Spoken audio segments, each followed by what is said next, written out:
Me pehara taroha me kotera ka whiti I te hata me ko mahau mai ani o te kainga me peha te aroha ai o nei awaho koroto e marangai mai ana aurani no hanei ngā mahara me peha te aroha me pehara te aroha me pehara me ahara taroha e koropupu a ke nei I te ngāko me wai ho me whai rā nei kiama me peha te aroha me pehara te aroha me pehara te aroha Turo te aroha ki a taru aku aruha atu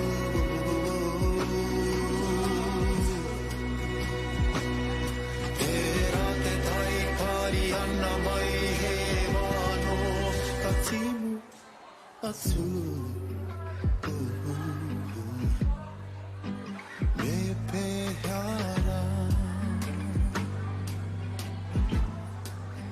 Me pehara Me pehara Te aroha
dai ki uta ki toku whenua haukurai.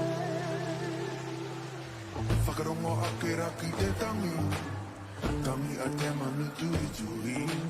Tui a iho te iho mātua. Whakarere ana kino o te wā, kia rere pae ko te wairua. Hei o ranga, mō ngā mea katoa. Hei o ranga, whakarongo akera ki te tangi, tangi a te manu tui tui. Tui a iho te iho mātua. Whakarere ana kino o te wā, kia rere pae ko te wairua. Hei o ranga, mō ngā mea katoa. Pure a a a. Pure pure pure a a a. Pure pure pure a a a. Pure pure pure a a a. Pure a a a.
Check, check.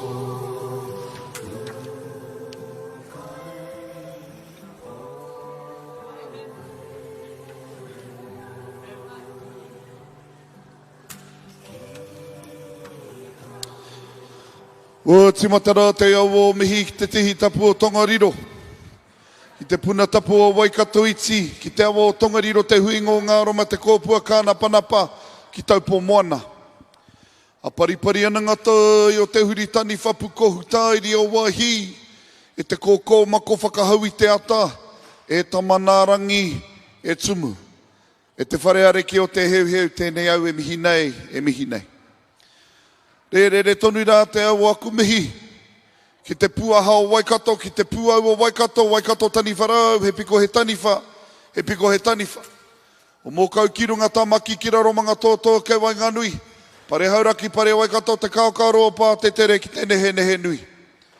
Re tonu rā ko te au o mihi ki ngā reke o taupiri maunga kei taku kiingi e tūheitia, pō tatau te wherowhero te tuawhitu. Koutou ko te kāhui ki nui tonu pai mārire. Re tonu rā te au o mihi ki te moana tā poko a tā whaki. Tairo atu ki te tihi tapu o te mehani me te tukuna i ngā poroporo aki ki rātou ko ngaru i te tirohanga kanohi. Ki rātou ko wheturangitia haere, haere, haere atura. Re nei ko ngā whakaaro ki ngā tini aitua ko kapohia e te ringa kaha o aitua. I te tau kātahia no kahori. Noho tonu rā ko tō tātou nā pāpā te kanawa pitiroi ki te mātāmua o whakaaro. Ngā kōrero i waihotia mai e ia, ka kaharangona i runga i tēnei papatū waiwai o tātou, ki roto ki ngā waiata, e waiata tiana, ki roto i ngā haka e hakaina, i runga i tēnei papatū waiwai o tātou. E whai whakaaro anō hoki, ki tō tātou nā pāpā korotula, te tini o mate, ko kapuhia e te ringa kaha o aitua. Taupoki katoatia, a Ngāti Tūwharetoa e te koro wai o mate. Nō reira, e ai ki te kōrero he whakapapa tō te aroha, he whakapapa tō te pauri, ko tōna mātāmua ko te aroha. Nō reira me tukuna ko ngā roe mata me ngā hupe e tohu nei te aroha, mo rātau ko ngaro i te tirohanga kanui, mo rātau ko wheturangitia. E ai ki te kōrero na tautoro e huna ai te tini kuku o mate ki te rua tupua. Ia tipu kia rea ko ngā kākano whetū e pia tāna i te tuakiri o te rangi pō. Ka waiho mā rātau ko te tai pō, ka waiho mā mātau ko te tai ao, a tihe mauri ora. Tihe te mauri o te ora, o whakarau i ka mai raro i te tua nui o tēnei whare o tātou. Ki te whakanui i te tai openga o Ngāti Tūwharetoa mo tēnei tau, rua mano, rua te kaumātoru. Engari kātika me whakatūwhera i ngā huatanga i runga i te karakia. Nō reira ka hoatu rā ko te rākau kōrero ki tō tātou nā pāpā, napa otimi mānā tēnei kaupapa e whakatūwhera i te karakia i taku pāpā e paranapa. Tēnā hoi.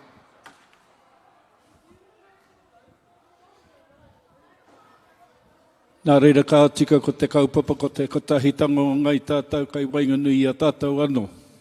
Mai nā tō pito o te motu, hoki mai nā ki te puku o te ika mā tātou. Hei whakarite wei nei nā kawai ki te atua o ngā atua te kaiho mai o ngā mea katoa. Nā reira ki mihia te mauri, ka tau nei te mauri oronga kairungi a tātou. Kia tau nei te wai o te ora, kia tau nei te hao o te ora, he wai he wai ora, he wai tapu, e kimihia te wairua. Nā reira, whakapiki rangi tū hāhā, re nei nā ka wai, kia tāne whakapiripiri ki tāne nui ārangi, tāne uhia nei nā, te wai oranga ki a tātou. Kimihia te mauri, ka tau nei te mauri o te aroha, te tumanako me te whakapono kairungi a tātou i tēnei rā. Ka whai atu tātou ki te oranga tonutanga e kōrero hia ai o tātou tupuna mātua. Nā reira piki tū hāhā tātou nā, te manawa ora, te manawa pau roto, te manawa pau waho, tū hikitia te mauri o te oranga kairungi a tātou. Ka tika. Hiki tia nā te mauri e mamai ana e te hi o tātou tini whanaunga i tēnei rangi.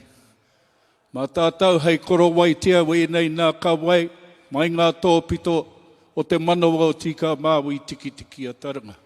Nā reira uhi, wero, kia tau nei te ora, haumie, huie, huie, huie, Kāpai, kia oho o tātou.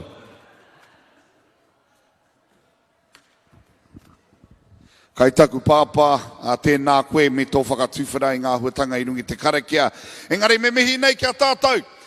E tika ana ngā kōrero me mihi nei kia tātou, ko whakarau ka mai i tēnei rangi e te whānui. I would like to officially welcome you to the Tūwharetoa Tai Openga Festival for 2023. Put your hands together e te whānau.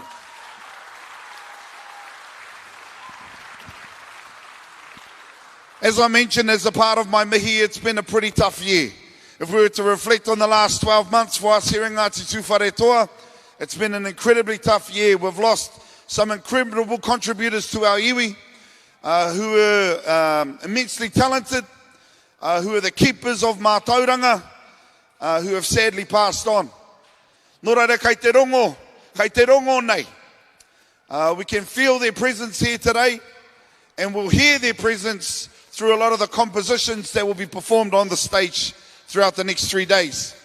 A lot of the compositions were from some of these kaumātua who we have sadly lost over the last 12 months. But aku mihi kia koutou, thank you so much for coming back to the Tūwharetoa Tai Openga Festival for 2023. It's actually quite refreshing, you know. Nobody's wearing a mask. Kia ora, no one's wearing a mask. No injection scan when you have to come in or anything like that. It's really nice. It's nice to see some of the restrictions being lifted and for us to get back to a sense of normality.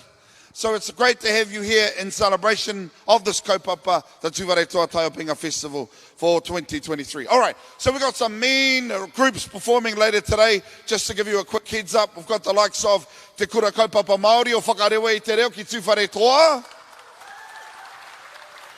Tauhara Primary will be here. Te Kura o Hirangi are performing later today. We have Kuratau. We have Tauhara, Te Ahorangi. We also have Te Kapa o Reporoa. Ka whakaeke mai ki runga I te papa tūwaiwai I tēnei rangi. So we're looking forward to a whole host of our different kaihaka from throughout the motu coming to perform for us today. What's also great is that we've had a bit of a resurgence. We've had a bit of a resurgence in haka from our senior members as well. And when I say senior members, I mean members much like myself. You're not at high school anymore, but you're always on the lookout, you know, to do a bit of kapa haka. And what's great is that there's been a bit of resurgence within our Pakeke group, with some of our marae training for the Tai Openga Festival in anticipation for an Ahurei Festival kapa haka, senior kapa haka competition, which is likely to be held next year. We'll have more details on that throughout this kaupapa, so hold tight. But yeah, looking forward to that as well. So with that being said, the final group for today will be Ngāti Hine, which is Rereao. They'll be performing, I know, right? Rereao, they make their triumphant return to the kapa haka stage. They have been practicing incredibly hard. I've been watching a lot of my friends across social media who have been sharing their practices. They haven't been giving us too much of a deep dive. They've been just showing how many people have been showing up to their practices. So it's awesome to see, and I can't wait to see them perform. They'll be our final group for today, who are scheduled to perform at around about 20 to 4 this afternoon. Ngā mihi kia koro he marae, Ngāti Hine ki te kapa o Rereao. Ka bai. Just a few housekeeping rules. If you're, hopefully you're no stranger to the Tūwharetoa Tai Openga Festival, we like to keep things flowing. So obviously, if your kapa has finished performing, we invite you to just exit out of the building and make your exit via the right-hand side to your left, and you make your entrance in via your my left-hand side, your right. And obviously, they're going to close it off. So unfortunately, you can't be walking around while your group performs. So I always say this every year, and I'll continue to say it. Make sure you show up, please, before your group performs. We're actually pretty good at keeping things on time.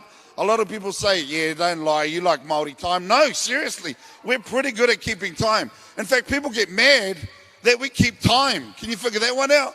They're like, oh, I thought you'd be late. Well, we're not late, we're on time. So you're late if you're on time, you're early, or you're on time if you're 5 minutes early. So I do encourage our whānau, please arrive before your groups perform. That's vitally important. So flick a text out to your whānau. If you're scheduled to perform at 9 in the morning, make sure you're there by 8:45. Don't show up at 9 because you may be stopped at the gates and it'll inhibit your ability to come and watch your kapa. The floor area is dedicated solely for parents of the kids of the groups that are performing on stage, and that will be a bit of a rotation system. So as your kid comes off the stage, you'll rotate out and your parents will rotate in. Our chairs, our couches, needless to say, kia ora whaia, for our pakeke. If you don't have a toko, yeah, just stay off the couch, I think. It's probably a good rule of thumb, eh? If you don't have a Zimmer frame, stay off the couch, eh? Jump on one of the seats behind you. Ka pai. Awesome e te whānau. And yeah, and like I said, we'll be closing off. There's so many stores. We're going to get some of our whānau to come up on stage just to give us a bit of a kōrero about what are some of the services that are being provided today, some things that you need to look out for. That'll all be a part of our kaupapa here at the Tūwhare Toa Taupinga Festival. But the truth of the matter is we're here to celebrate our rangatahi. As we know, ko ngā rangatahi, ngā rangatira wā popo, our youth are our future leaders. So it's imperative that we hold mana enhancing spaces like this one, where their own inner mana can grow and be fostered. With that being said, don't forget we are across social media.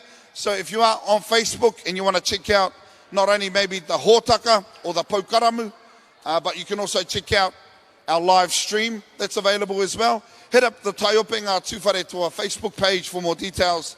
They do have a QR code that you can log into that allows you access to both our live stream and our full 3-day program. We'll also be talking about the moon phases that will be affecting us over the next 3 days. For today, it's Orongo Nui. For tomorrow, it'll be Mauri Tū. And Mo te taite ara ko mutu whenua. And we'll have more of an explanation on that throughout today's kaupapa, or throughout the next 3 days. We're going to get some other people to come up and have a kōrero as well through the next 3 days. I do believe we've got some politicians coming to have a kōrero e te whānau. You know, they love big gatherings, especially in an election year. Hey, they love having a kōrero about their kōrero. So we may get some politicians to come, as per usual here at the Tūwhare Toa Taupinga Festival. So as always, we do encourage you, please make them feel welcome. But outside of that, ka nui te mihi, kia koutou katoa. I think it's about time we introduce our first group for today. Nō reira e te whānau whānui. They are here to celebrate the Tūwhare Toa Taupinga Festival. And it's always tough being the first group to perform, not only on the day, but for the 3 days that we have this event. So I'm going to encourage you all, please put your hands together and make them feel welcome. Homai, te piki paki paki, mo tēnei te kapa o te puā waitanga, kohanga reo.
tāhua rawa. E te whānau, please, one more time, put your hands together for te puawaitanga kohanga reo.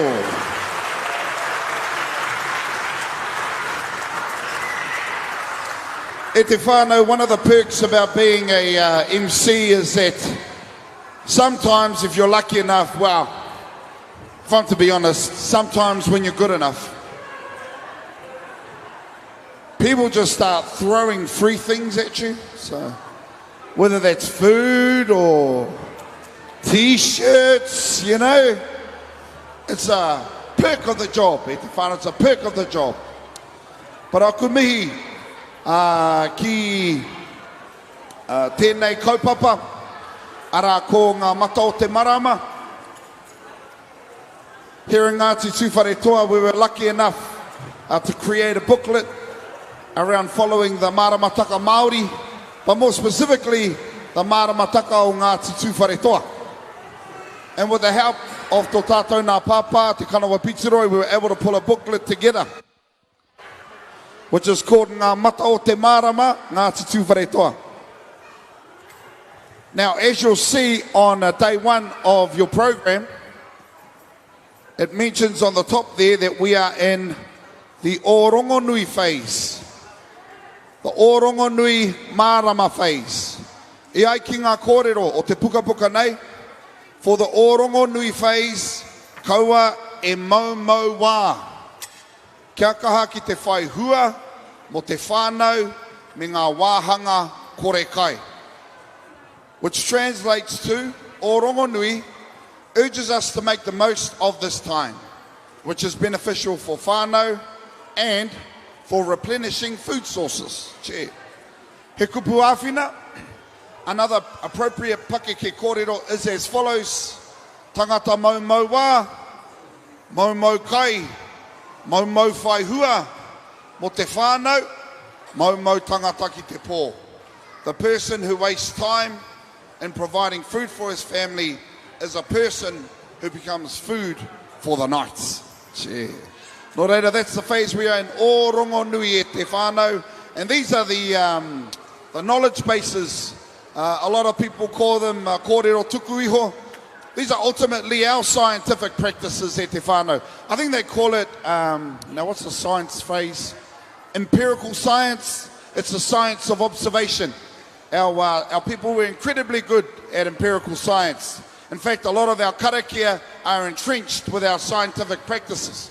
Nō reira, koera te te o ngā tino paenga o te aku i te reo, ki aha ta whera i ngā kōrero tuku iho, ko tāngia, ki ngā karakia, ki ngā mōteatea anō hoki. Ka wai te whānau. Now, like I mentioned earlier, we are on time. So we're going to maintain this being on time kaupapa. So a quick reminder to whānau, make sure you get here before your group is scheduled to perform.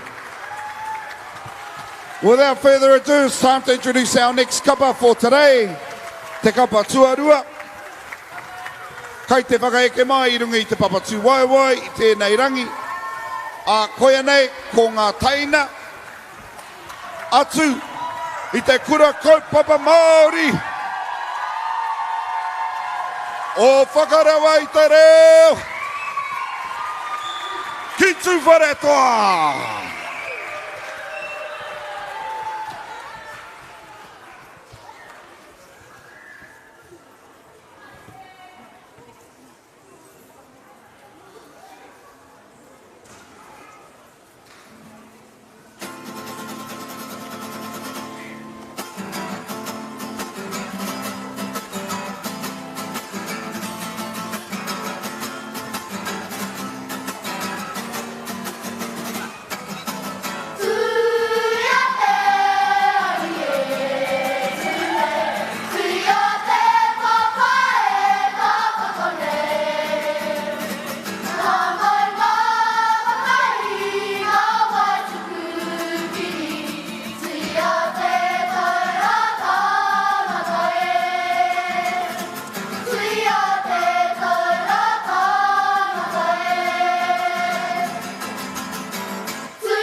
Nā tira te koro, ka tū i te tuahine rehia, ka tū i te tuatane muri.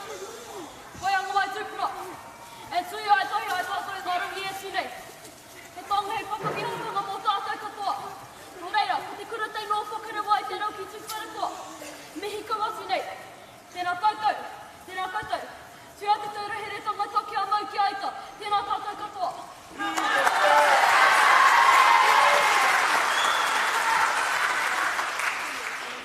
Te hei rako nako ka tauha, ka tauha.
E ai ki te Waiata Towers, he kura tēnei no te aho matua. Tēnā homai anō te paki. Put your hands together. Te kura kaupapa Māori. Ho whakarewa i te reo. Ki tu whare toa.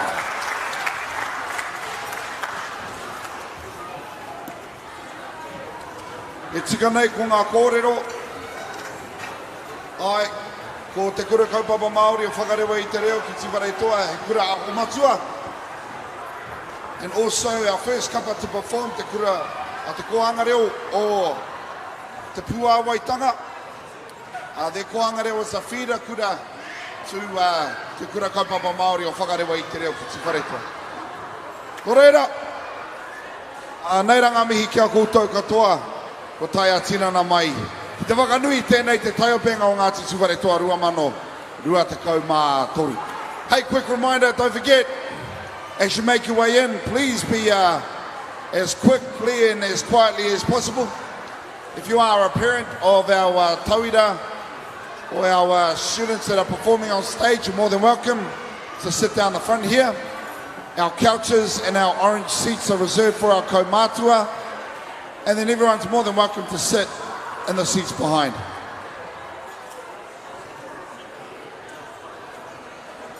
Hei whakamohio atu e te whānau, koe anei ko te wiki o te reo Māori. Happy Māori Language Week e te whānau. Homai te paki, hands together. It is Māori Language Week this week, so we encourage all of our whānau, no matter how big, how small, see if you can find a way to contribute to the growth, the normalisation and the promotion of te reo Māori through the week. For some of you, they may be taking on the arduous task of learning te reo Māori. As a good friend of mine once said, learning te reo Māori is like surfing. You look at someone surfing and you go, man, that looks mean, I could do that. But it's not until you get smashed by the waves that you realise, oh, this is going to be a little bit harder than I thought it was going to be. So if you are keen on taking on the challenge to learn te reo Māori, akene pea, koe nei te wiki tika. Maybe this is the week to do it in celebration of te wiki o te reo Māori. And obviously, all of our whānau too that may not be fluent speakers of te reo Māori, something as simple as learning how to pronounce Māori names and Māori place names correctly will go a long way to helping to promote the Māori language.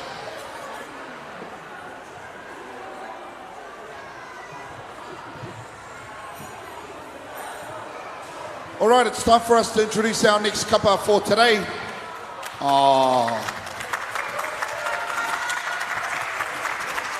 Ka nui te mihi ki ngā pipi pāpā. Please help me in putting your hands together and welcoming to the stage tēnā paki mai mo tēnei ara. Ko Kimi hea, ko hanga reo.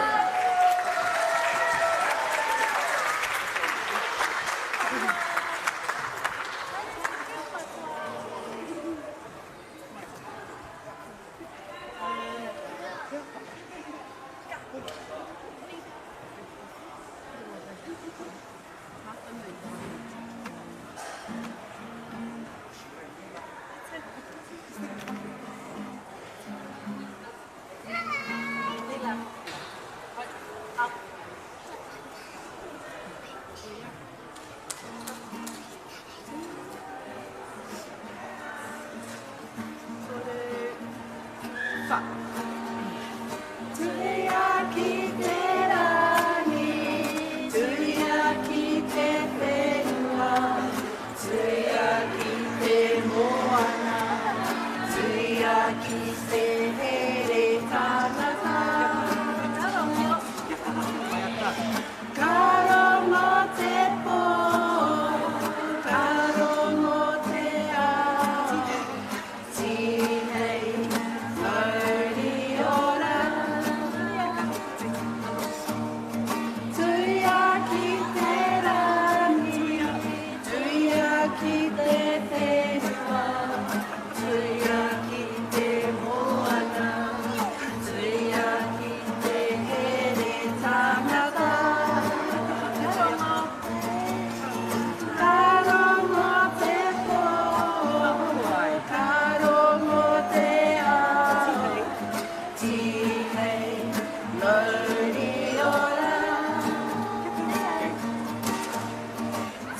Hoppy, why?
Chair. Mr. Salman, if you could turn my mic up a little, that'd be great. Thank you. Ka pai te whānau, please, one more time, put your hands together. Humarei te pakipaki mo kimi hia kohanga reo.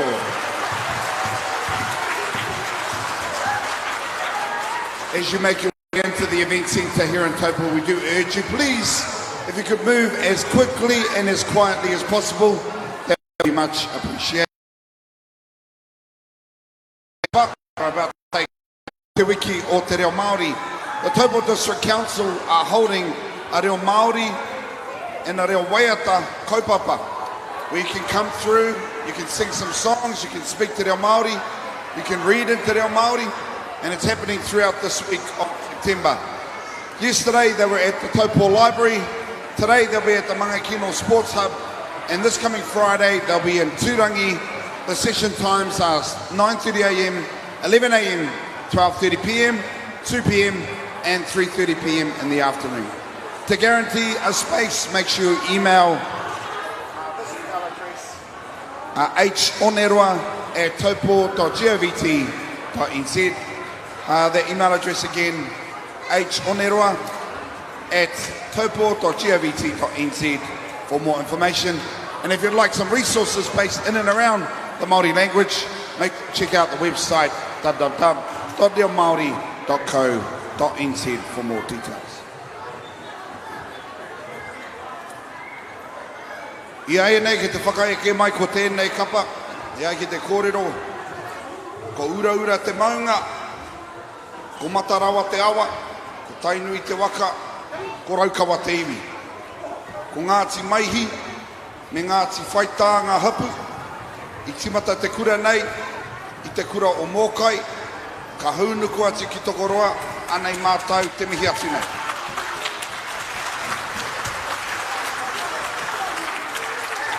E mihi ana ki ngā kai tātaki o te ropu, o tira ko ngā kaiako, e whakahare ana i te kapa nei.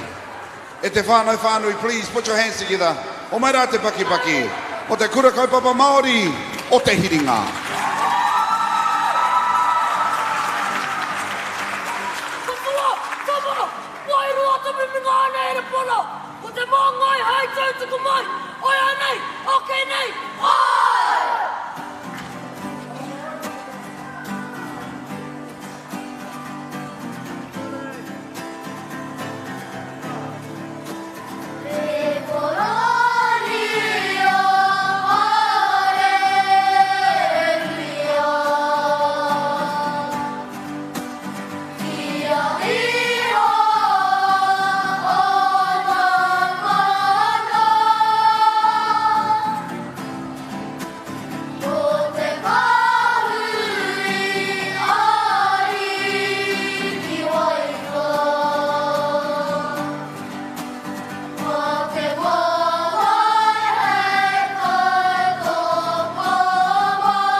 Looking up, boys.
kākau ki runga.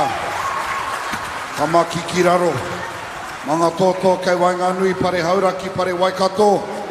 Te kao pā te tere ngā tirau kawe mihi ana.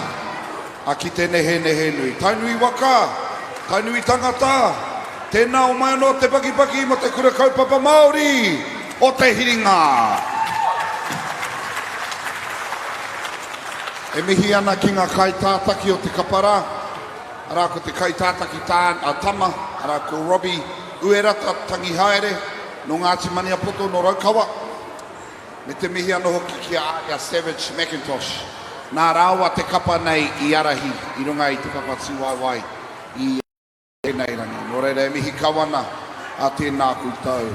Tēnā kūtau. Mauri o rei te whānau. If you are making your way into the event centre, as per usual, I do ask that you please move as quickly and as quietly as possible. If your child is about to perform on stage as a parent or grandparent, you're more than welcome to sit on the floor here. Our seats are reserved for our kaumātua, as well as the orange seats behind the couches. Ka pai? Just hei whakamohi o atu kia kūtau ko tai mai nei I tēnei rangi.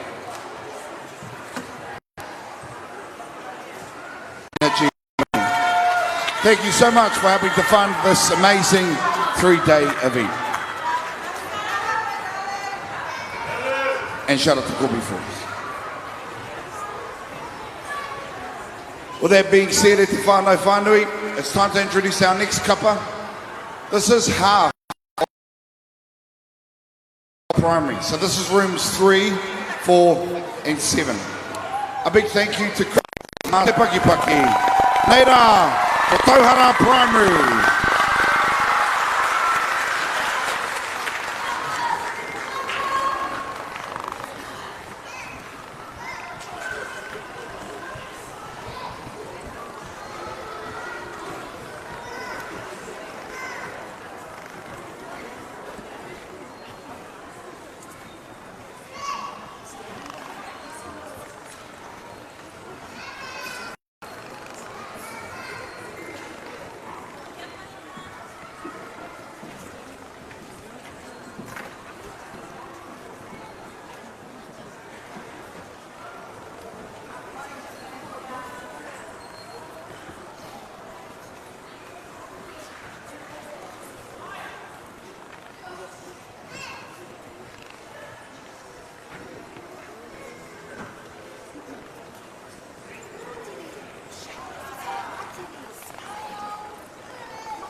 Te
Ka nui te mihi kia Eastern Hurai Koko, Devan Tamang, Naki Tia Hepi, Tracy Ann Peachy, Lisa Holmes Bell, all of whom helped to lead the kapa on stage today. If you could one more time, please put your hands together for Tauhara Primary School.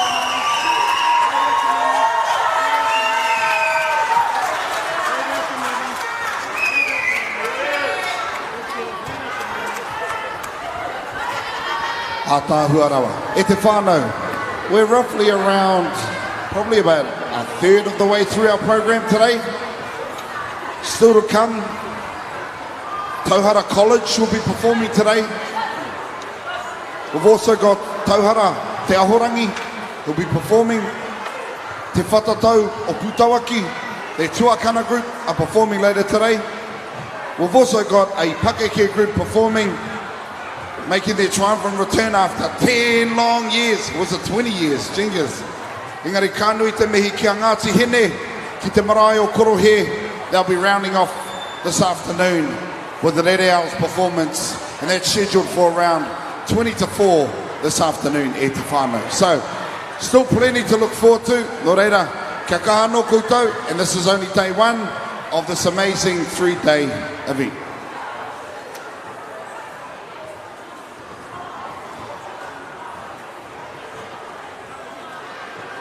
E mihi ana, he mihi nui tēnei kia koutou ko tai a tinana mai. A big thank you to everyone who was here today, this morning, but I'd also like to big mihi out to all of our whānau who are tuned in online as well. You can check us out.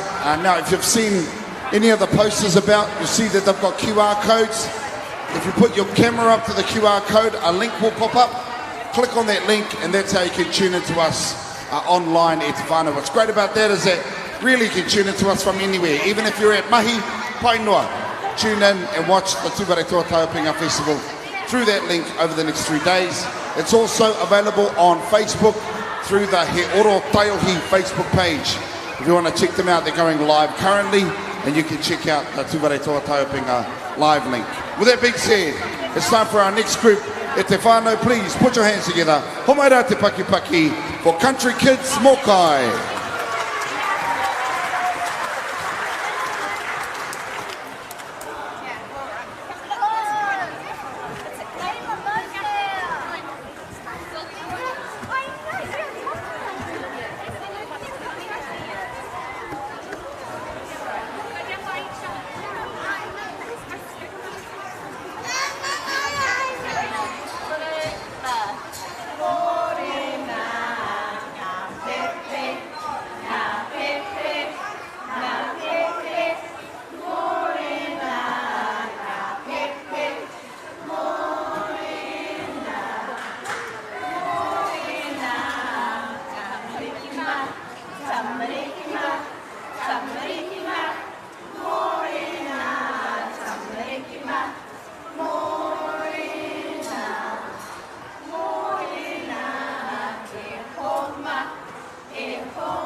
E te whānau whānui, please, one more time, put your hands together for Country Kids Mokai.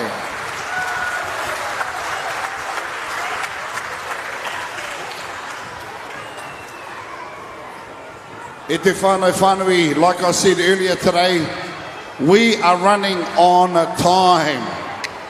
Yeah, we're not rolling what people like to think is Māori time.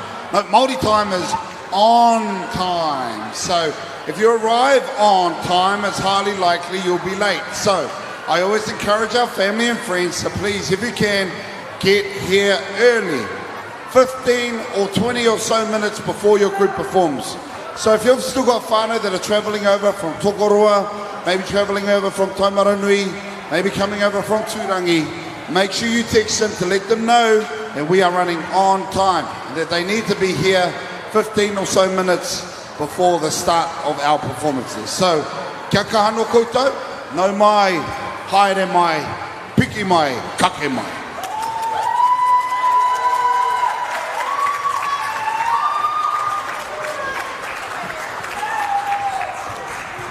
E mihi ana ki tēnei rōpū, nei rā ko ngā pipi pao pao, ara ko te tau kore, ki te tau rua, o hangarito, ki te kura, o Hirangi.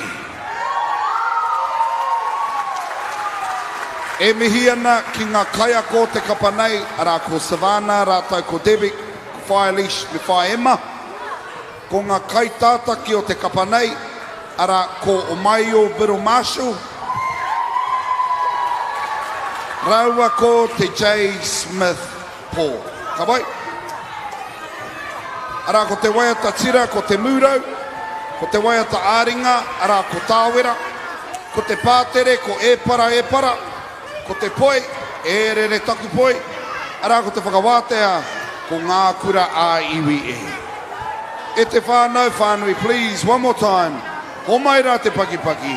Pakipaki mai mo te kura o Hirangi, ara ko Hangarito.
Che.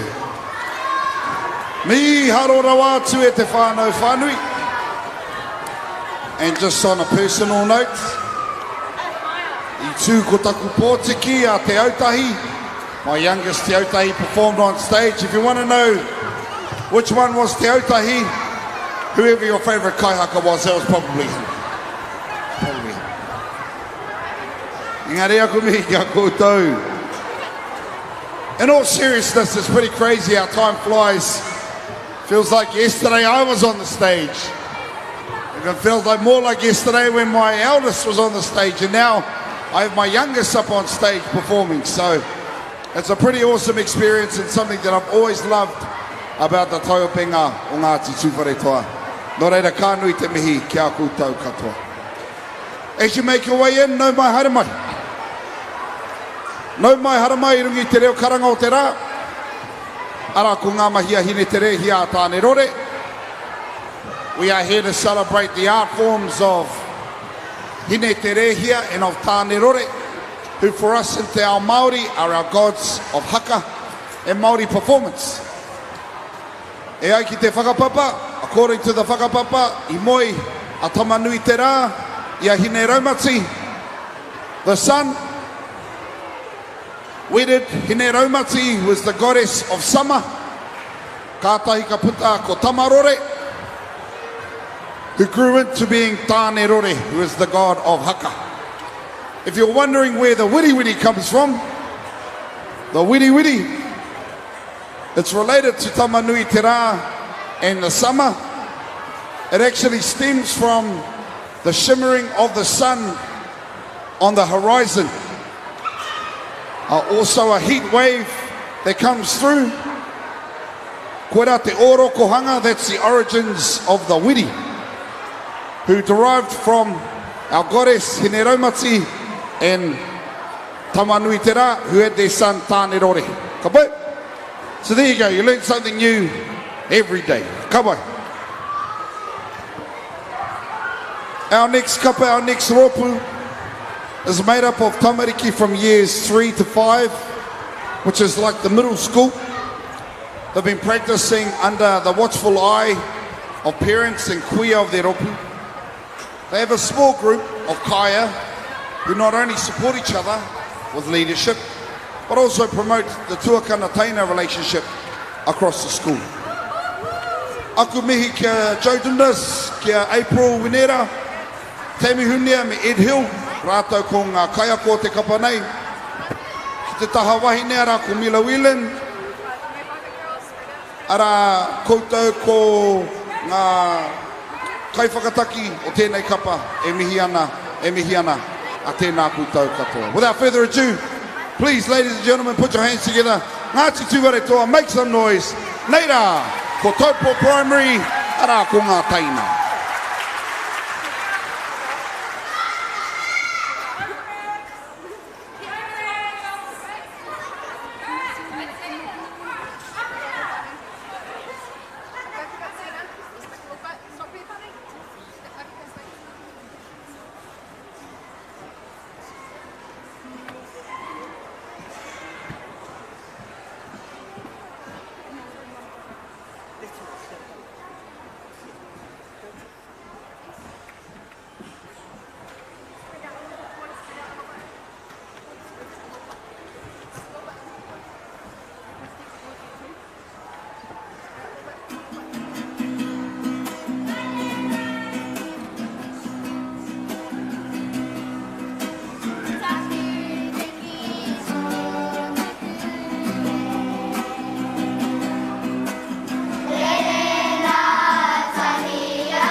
Te atahua hoki e te whānau whānui, please.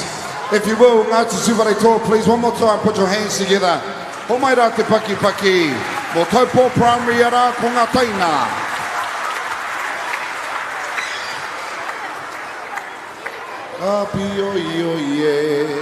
I'm going to have heaps of waiata stuck in my head for the rest of today, I think. And it's likely to continue over the next 3 days. As we have so many different anthems here in Ngāti Suwhare Toa.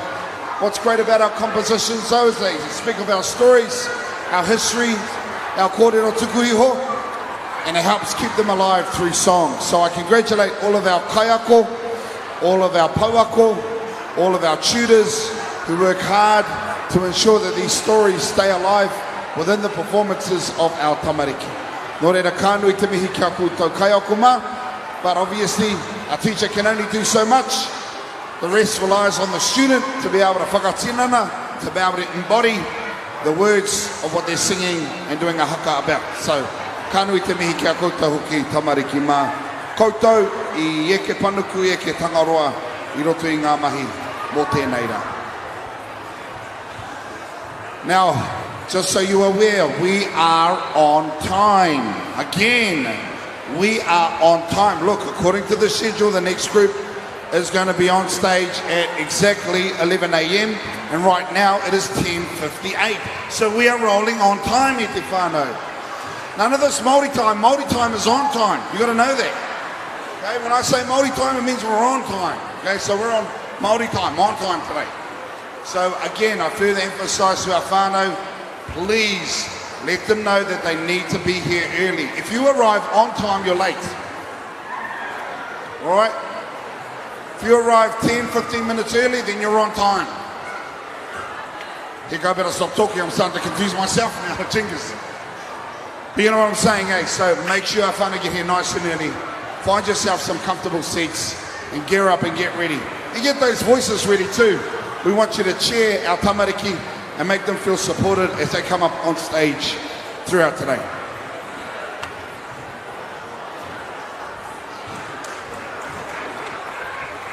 Okay, coming up next is Tēnei Kapa. Ooh. They have been practicing hard and are feeling a little nervous.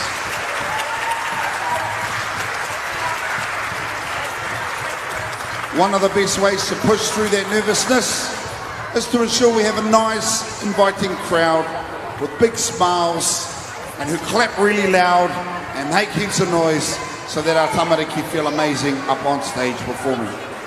So as mentioned, this particular kapa are feeling a bit nervous and they really do hope that you enjoy their performance. Without further ado, e te whānau, if you could please help me in welcoming to the stage Te Ahiropu Ara ko Waipa Hihiatia.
Kia ora, e te whānau. All right.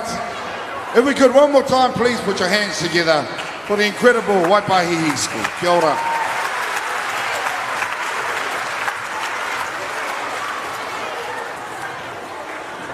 Ka pai. So just a quick heads up as you make your way in. Welcome to the Tūware Toa Taiopenga Festival for 2023. I'll do a bit of research and I'll find out actually what year is this? How long have we been celebrating the Tūware Toa Taiopenga Festival?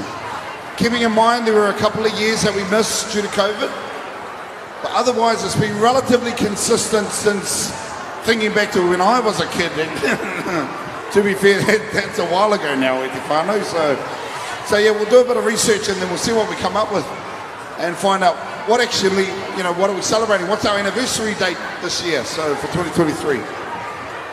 So we'll get on to that. But in the meantime, in between time, if you are the owner of a blue Ford Mondeo, again, a blue Ford Mondeo, registration number MYW119. Just a heads up, your windows are down. And your seats are gone. No, just your windows are down, all right? So that's again a blue Ford Mondeo, just a heads up. Your windows are down. License plate number MYW119.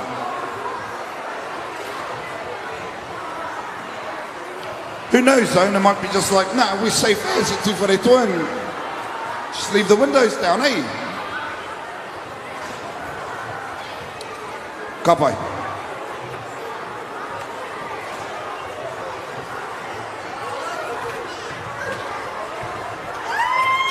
E whai ake nai nei, ko tēnei kapa kai te whakaeke mai I runga I te papatū waiwai.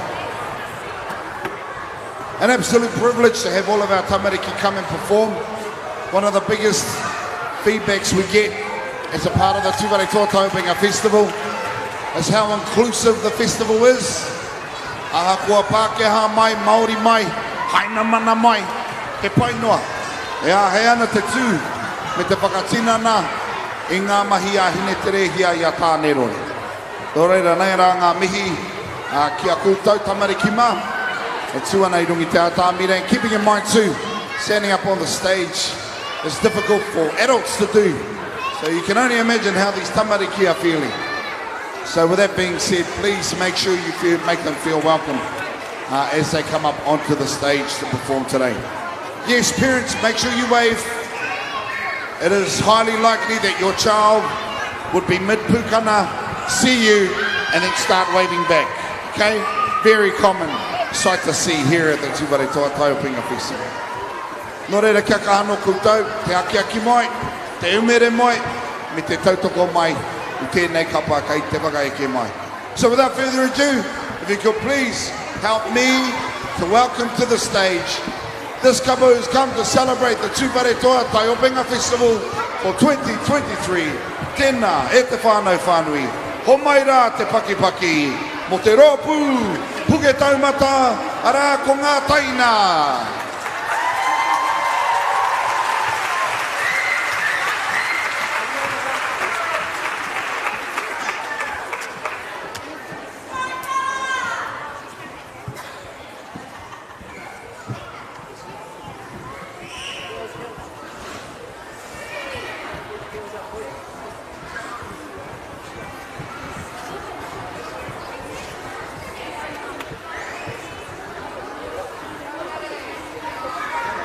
Just a quick heads up, tamama, be careful along the back here so you don't fall off behind the stage. Ka pai? Kia ora. Ano, ho mai te pakipaki e te whānau.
の方。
Miharo rawa e te whānau.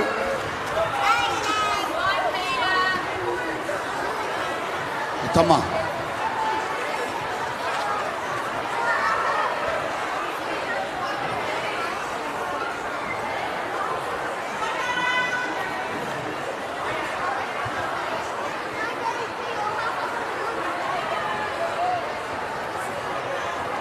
So far, one of the biggest groups to perform today. I think around 120 tauira was what was told to me backstage. If that's an exaggeration, I'm not sure. It looked like 120 to me. So without further ado, if you could please, one more time, put your hands together. Ko te rōpū puke taumata, rā ko ngā taina.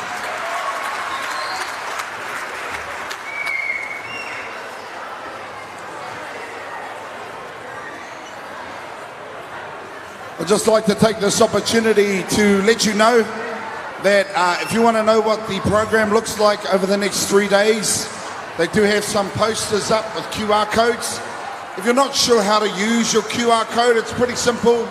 Just put on your camera, hover it over the QR code, a link should pop up, click on the link, and that'll take you to where you can view the program. There's also another separate QR code which will take you to our online link. So you can watch this online. We don't recommend you watch it while you're in your car, but obviously while you're at mahi maybe, you can have it playing in the background. I'm sure your bosses won't mind. If they do mind, you can just call it PD, eh? Call it professional development. That's what you professional and cultural competency. There you go. Professional development and cultural competency to ensure that you're allowed to watch the Tūware Tō Taiopenga Festival play in the background while you are at mahi.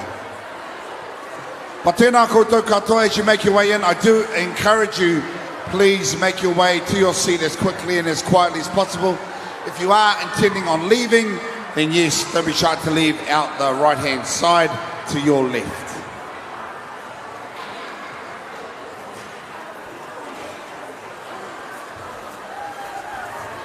E te whānau, ko tai te wā.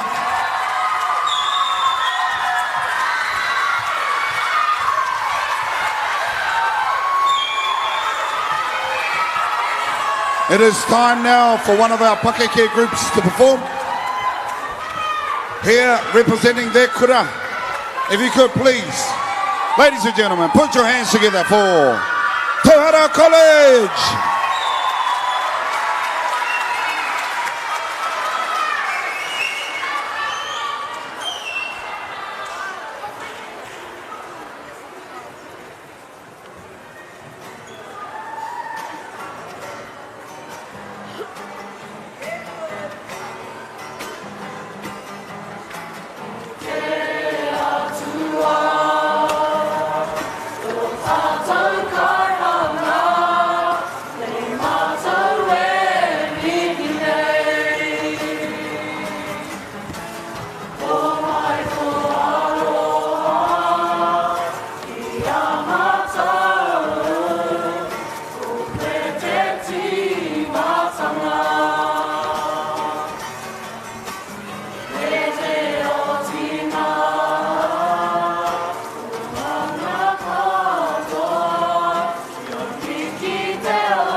Tihei mauri ora. Tihei uri uri. Tihei nako nako. Whakatau hā te rangi e tui honei. Whakatau hā te papa i takoto mai rā i waho. Ko i aru kuhi a manawa pauroko. Ko i aru kuhi a manawa pauwaho. Kia tina ki muri i Hawaiki. E pupu ana hoki, e wawau ana hoki. Kārewa tū ki te rangi. Hau e kia eke panu, eke kamaroa. Whāngo, harawai te roki. Hau e, hui e, kai ki e.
Mato tōko Kuringa ki ngā kura Ngā pai tō e hinga Mā te wā anō tātou ki te Toko takaia! Toko takaia! Toko takaia! Oia te waka ki te tātou nei kura Kaka hatu te tātou ki te whai tene kaupapa Ona!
E te whānau whānui. Hei whakamohio atu. E ai ki ngā kōrero nei. Ko taua tūnga. Ko taua tūnga. He tūnga e whakanui ana. I te tehi o ngā kaiako. O te kura. O tauhara. E ai ki te kōrero nei. The bracket, as a part of their performance, was dedicated to Mrs. Goldsmith, who sadly passed away recently. Ka nui te aroha atu I te kura o tauhara. Kia koe o tira, kia koutou ko tō whānau. E te whānau whānau, if you could one more time, please, put your hands together for Tauhara College.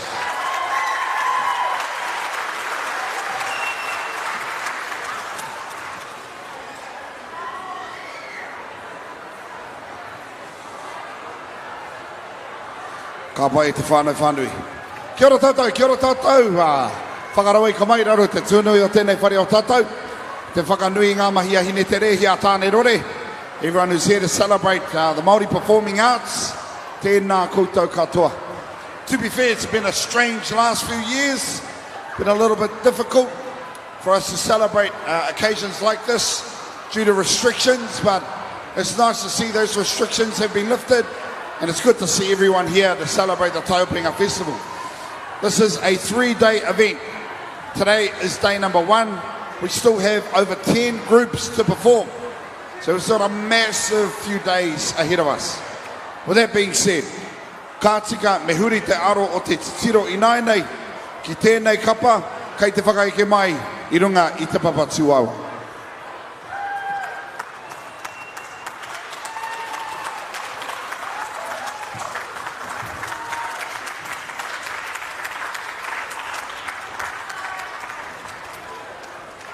E ai ki ngā kōrero. Kuratau is a small rural school southwest of Lake Taupo. Every school day is started with the whole school saying a karakia and senior waiata. It's a great way to start our day. Ko te kaiako, te pawako o tēnei kapa, ara ko Lina Tonga, e te whānau whānui on the western bays of Lake Taupo. If you could, please, put your hands together. Tēnā paki paki mai. Mo te kura o kura tau.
E mihi ana ki taua kure rā, please put your hands together.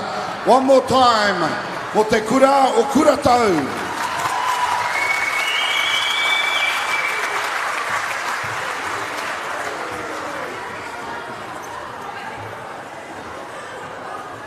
Ngā te tūwhare toi mihi nei. Koutou ko tai a tinana mai ki te whakanui i tēnei kaupapa nui whakaharahara. Thank you so much for participating with us here at the Tūwhare Toa Taupinga Festival for 2023. It is awesome to be back.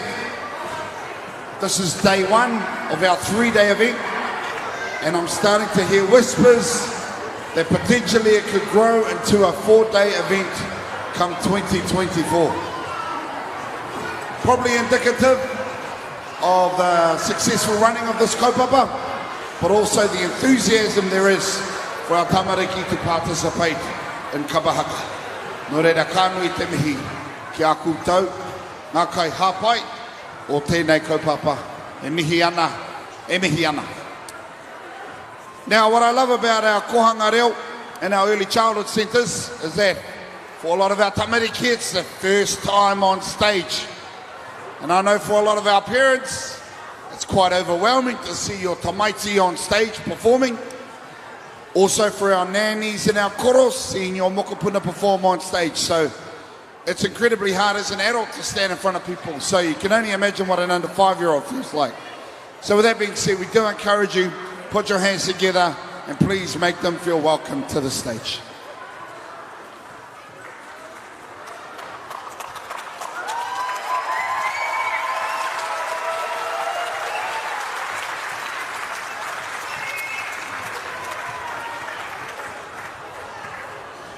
E ai ki ngā kōrero.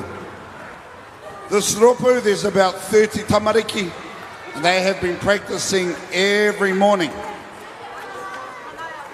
They have a mixed age group ranging from 1 to 4 years old. Ka nui te mihi ki ngā kaiako, e rana otumi, rāwa ko pare eru. Me te mihi anō hoki ki te kaitātaki o tēnei kapa, ara ko Grayson Martene tērā. Ladies and gentlemen, if you could please, tēnā, paki paki mai. Put your hands together. Anei rā, ko pūrere hua.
Ātāhua rawa, tēnā te whānau whānui, please put your hands together one more time.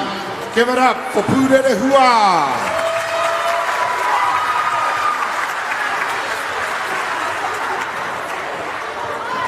Oh, lucky boys.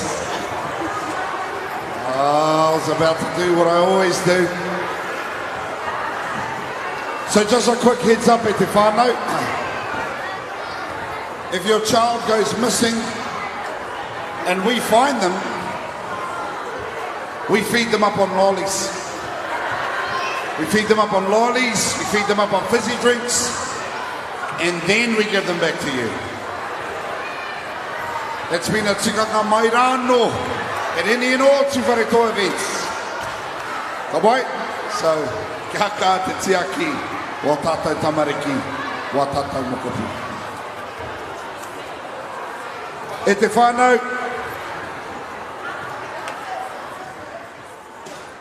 I want to reiterate, we are on time. Again, we are on time. The time now is 16 past 12. Our next group is scheduled, according to the Wātaka, for 20 past 12. We are on time, e te whānau. People think that Māori time is running late. No. Māori time is running on time. And if you arrive on time, you are late. You need to arrive 15 minutes early in order to catch your kapa. So we're going to re-emphasize this not only today, but every day over the next few days for the Tuwharetoa Taiopenga Festival. Ka pai e te whānau whānui. Coming up now is Tauhara Te Ahorangi. I'd like to take this opportunity to introduce our kaitātaki for this performance. Please put your hands together for Charles Holden Howden and Kyra Rose Callahan Ryan. Te te whānau.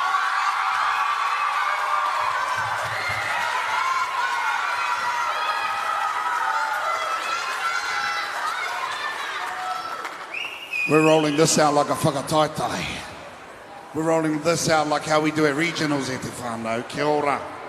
Kia ora. E ai ki ngā kōrero nei, te reka o te hunga rangatahi, e ū ana, ki te tohaina i ona taonga ki te ao. Ko pia ta tērā, he korotui, he kaihaka, e ngā kaunui ana, ki te tohaina i ngā taonga kui mā koroma. Ko tauhara te ahorangi te kapa, e whai ake nei, ko tauhara te maunga, ko taupo te moana, ko Tuwharetoa te iwi, ako te heu te tangata. Put your hands together. Tēnā, paki mai, mō tauhara, te ahorangi.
E mihi ana ki taua kapara ko te kaupapa o tō rātou nā whakawātea ara ko tōku reo, tōku ohoho, ko tōku reo, ko tōku māpihi maurea. He kaupapa pai e whakanui anō hoki I te wiki o te reo Māori. Dorere te whānau, if you could one more time, put your hands together for Tauhara Te Ahorangi. Miharo rawa, miharo rawa. Quick reminder, if you are looking to exit the building, I'd encourage you to go exit stage right. So that's my right, your left, or depending on where you're looking. If you're looking at the stage, it's your left. If you're looking away from the stage, it's your right. Ba kawe whakamā te whānau whānui. Kia puta wawe mai. Kia hoki ora mai anō hoki. Now, if you've got yourself a program, you'll see that as a part of day one. Right on the top there, it says O Rongo Nui. And O Rongo Nui is in reference to ngā mata o te mārama. Or more specifically, the māramataka o Ngāti Tuwharetoa. Now, e ai ki te puka puka o ngā mata o te mārama, Ngāti Tuwharetoa, O Rongo Nui means kaua e mau wā. Kia kaha te whaihua mo te whānau me ngā wahanga kore kai. Which translates to, O Rongo Nui urges us to make the most of this time, which is beneficial for whānau and for replenishing food sources. Kupu āwhina, another appropriate pakeke kōrero is as follows. Tangata mau wā, mau kai, mau whaihua, mo te whānau ara mau tangata ki te pō. Which translates to this person who wastes time is providing food for his family and not providing food for his family is a person who becomes food for the night. I'd also like to take this opportunity to say a big thank you to our sponsors, Kānui te mihi kia koutou mo te pūtea tautoko, and that is the Ngāti Tuwharetoa Genesis Energy Committee, the Ngāti Tuwharetoa Mercury Development Group, the Tuwharetoa Māori Trust Board, Te Kapua Whakapipi, First Credit Union, and also Greening Taupo. Thank you so much for your support. Without your pūtea tautoko, we would not be able to hold our Taupinga Festival over the last 3 days.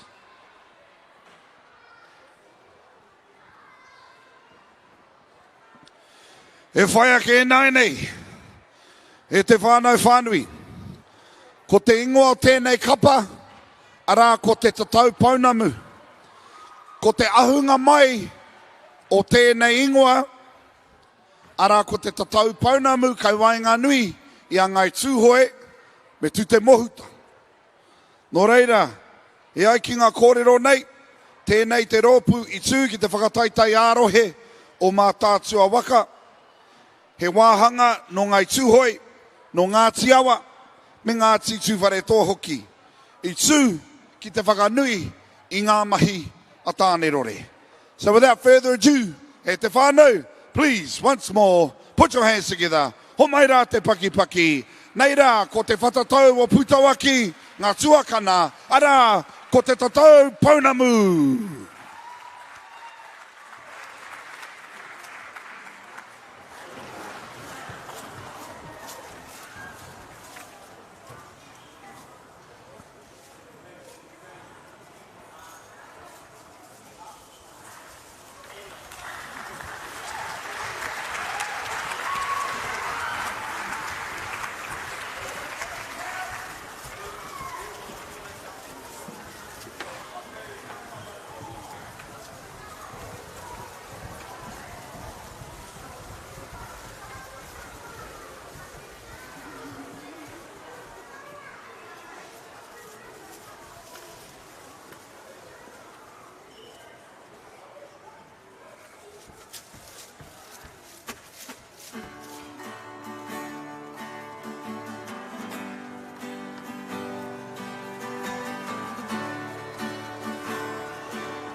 Baraka, te taiapanga, mihi mai ki nā kurata te tau pāunam, e whakaeke atu nei ki runga i te papatū waiwai.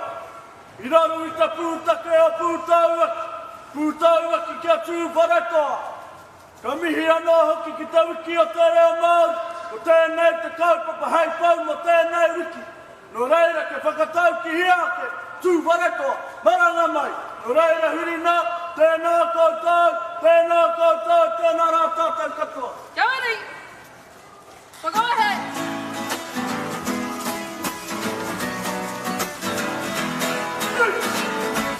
Whakarongo ki a tātou, e manu koini, te reo pohiri o mana tua.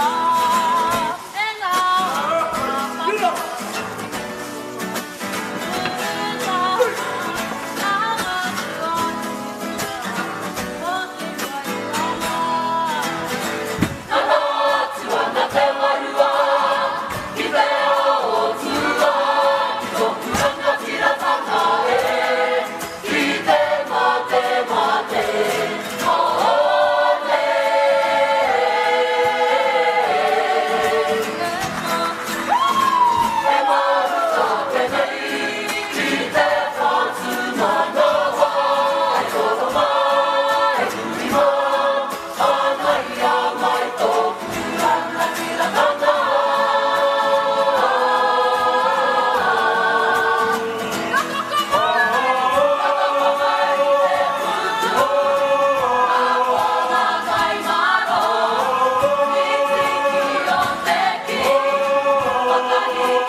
Hey!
He miharo te mātaki atu I te kapara.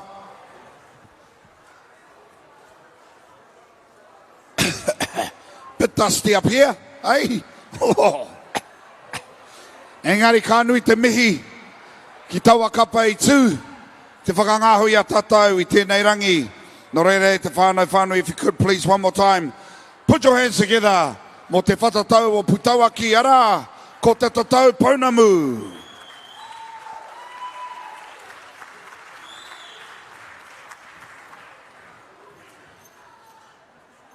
Che, no reira ka nui te mihi ki a koutou, ko tai mai nei I tēnei rangi.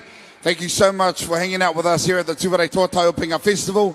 I just want to reiterate, and part of me wants to reiterate because I like showing off, but we are still running on Māori time, which means we are running on time, e te whānau. That's right, we've got 5 minutes to spare actually. So with that being said, I'm going to hand it over to our whānau from Te Korowairopu Tautoko. They're going to be doing a bit of a draw for us today. Kia ora, brother. Kia ora te whānau, tēnei te mihi mahana kia koutou katoa. What an awesome kaupapa to be a part of, whānau. So, as a part of our Te Whāriki Aroha Collective, just over in the corner there, for the whānau that have put their names into our awesome prize draw, we're going to pick out a name right now. Also, we have 20 other names we're going to pick out of, but we'll do that over there. And there are some really choice prizes. We'll just get Ashley to hold up some of them. A lot of doTERRA, toys for kids, heaps of different stuff. These prize draws will be going every day, every day for the Tai Opinga. All right, so drum roll, please. Karam's already drawn it. So if you're not here, whānau, we will give you a call. We have to redraw that one because this one does not have a phone number. Sorry, whānau.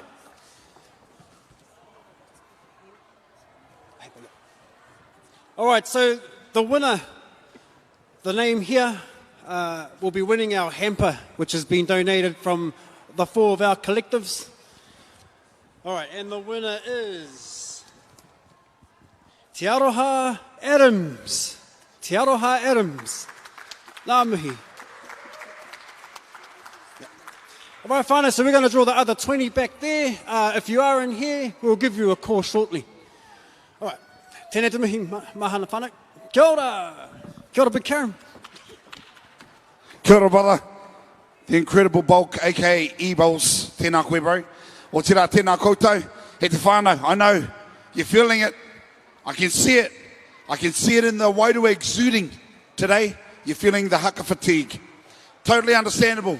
We've had roughly around, I don't know, 15 odd teams perform. So yes, it does tend to settle in a little. So, with that being said, I'm just going to encourage everyone to stand up for me. E tū tātou mā. Come on, stand up off your seats. Yeah, let's shake it out. Legs first. Shake it out. Bodies in, yeah. Okay, deep breath in. Haki roto. And deep breath out. Hagi waho. Let's not do that again. Okay, stretch up. High in the sky. Up high, high in the sky. Okay, down to the ground and pick up the rubbish. Kia ora tātou. Nō reira ka nui te mihi tātou mā. It is time for our next group to perform. Again, the time is bang on 1 o'clock and this group is, guess what, scheduled to perform at 1 o'clock. Nō reira, e te whānau, if you could please help them feel welcome to the stage. Tēnā, ho mai ko te pakipaki, mo te kapa o whāua, ara, kore poroa.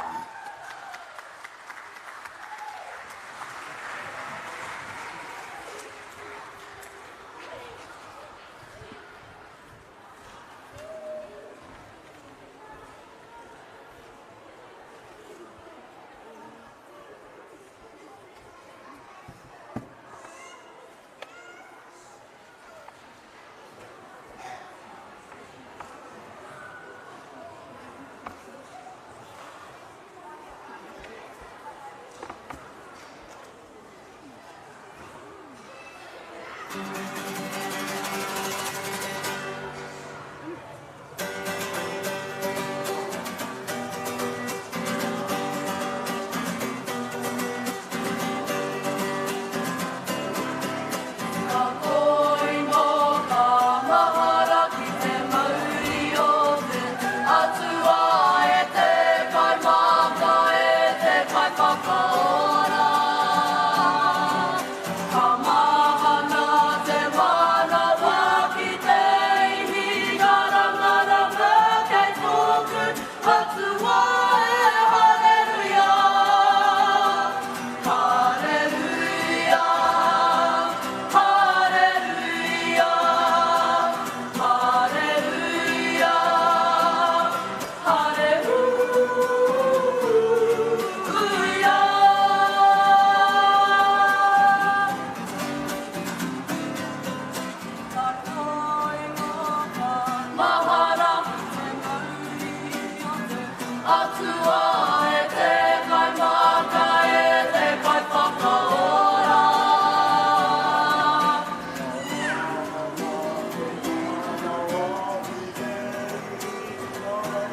E mihi kauana ki te kapa o whaua e te whānau whānui.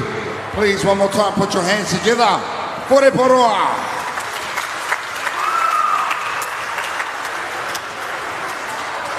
Ātāhua rawa. Koutou e tai tonu mai, nau mai, haere mai.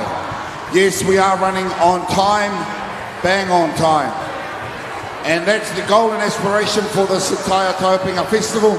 So as a quick reminder for those of you who are travelling from afar, please ensure that you arrive on time. Please ensure that you arrive early so that you are here in plenty of time to watch your kapa perform today. So as you make your way into the event centre, no mai haere mai, please find your seats as quickly and as quietly as you can. We have approximately 8 more groups to perform, and then that'll be us for day 1 of the Tūwhare Toa Taupinga Festival. I don't know if you've noticed, but this year we have not got any lunch breaks scheduled, which again further emphasises how many of our kapa are standing as a part of our Taupinga Festival this year. Something to keep in mind, e te whānau. All right, we had the junior group of this kapa perform earlier this morning. Kua tai mai ko ngā pakeke, o tira ko ngā tuakana o tēnei kapa. He maringa nui no mātou, te kite i tēnei kapa, e tūtū ana i te puehu, e mahi ana i ngā mahi, a hine te rehia i ngā mahi a tāne rore. A big thank you also to our tutors. It's an incredibly tough job teaching our tamariki. Kapa haka requires singing capabilities, timing, choreography, and so you have to have, as a kaiako, a lot of patience. So mihi ana ki ngā kai whakahaere o tira, ngā pauako, ngā kaiako o ngā kapa haka.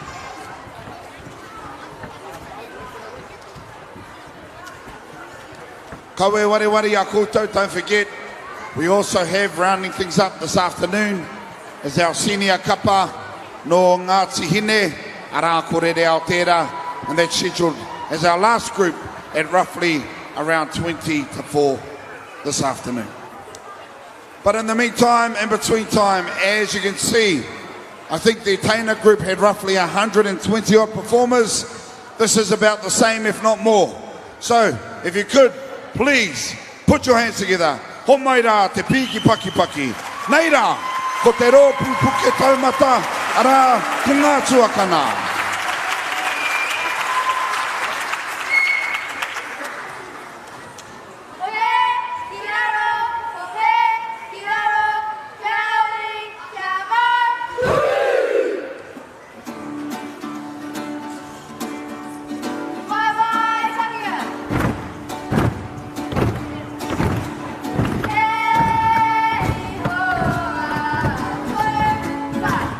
Hey ho!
check.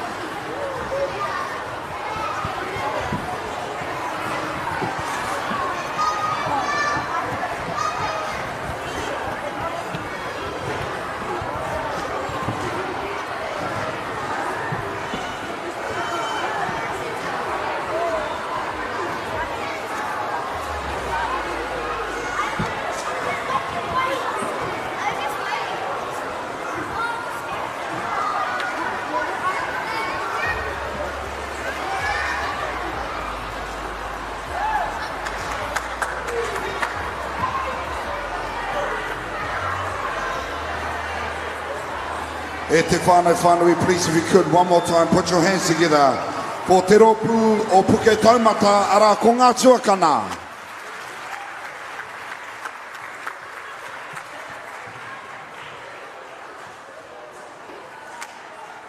E te whānau, I want to welcome everyone to the first day one of the Tūware Tōtai Opinga Festival. We've got roughly around about 6 or 7 odd groups left to entertain us for the rest of this afternoon. And then obviously we get to go home, but he rā noa popo. Ka tō te rā, he rā noa popo. Another big day of performances lined up come tomorrow as well. Hey, just quickly though, before I forget, I just wanted to make a quick shout out to Tūrangi. Those of you who have come over from Tūrangi, tēnā koutou.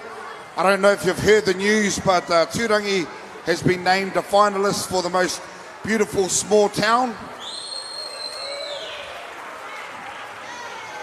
as a part of the Beautiful Awards for 2023. Obviously with the Tūrangi Street revitalisation, the planting of our rākau hall that our tamariki are looking after, obviously te Mataapuna and its installation at the Tūrangi Tukua Park and the new Te Kapua Playground, which will be up shortly, are contributing factors behind the awards itself. So, ka nui te mihi ki te taone, i tipu ai au, ki ngā reke reke o Tongariro maunga o tira, o pihanga maunga ki te rohe o ngā Tūrangi Tukua, no reira neira ngā mihi ki te taone o tira, ki ngā tangata o te taonera.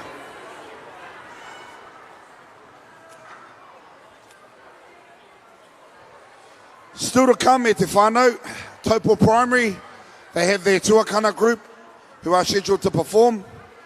Te kura o Ngāpuke are scheduled to come out shortly as well. We've got the seniors, Ngā Pekeke, o te kura kaupapa Māori o Whakarewa i te reo.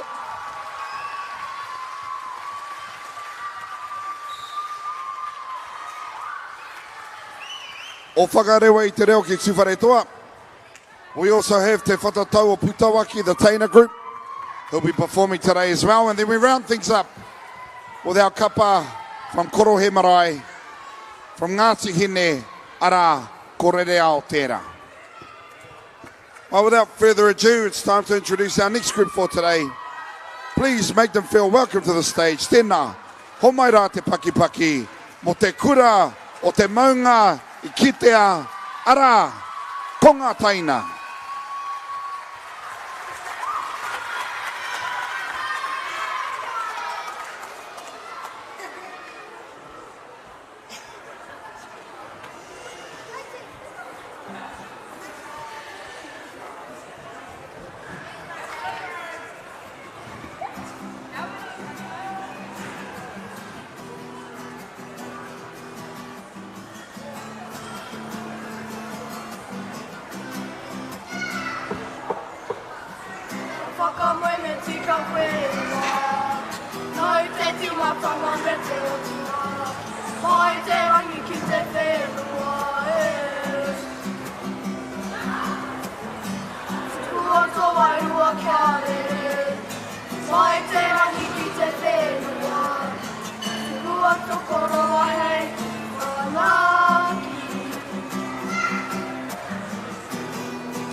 Koraki, Erika Eie, Erika Eie, Ma te waka tūtaki anō tātou, ia tātou, e konei wā. Ma te waka tūtaki anō tātou, ia tātou, e konei wā. Ka hoki nei au ki tōku are whakaruru rua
Tēnā e hoa mā. Paki mai. Ko ia, ko te kura, o te maunga I kitea, ara ko ngā taina. Big round of applause e te whānau. Big round of applause.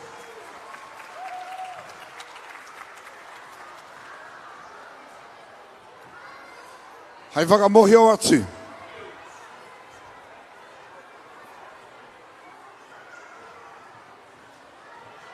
Ko ia nei, ko te wiki o te reo Māori.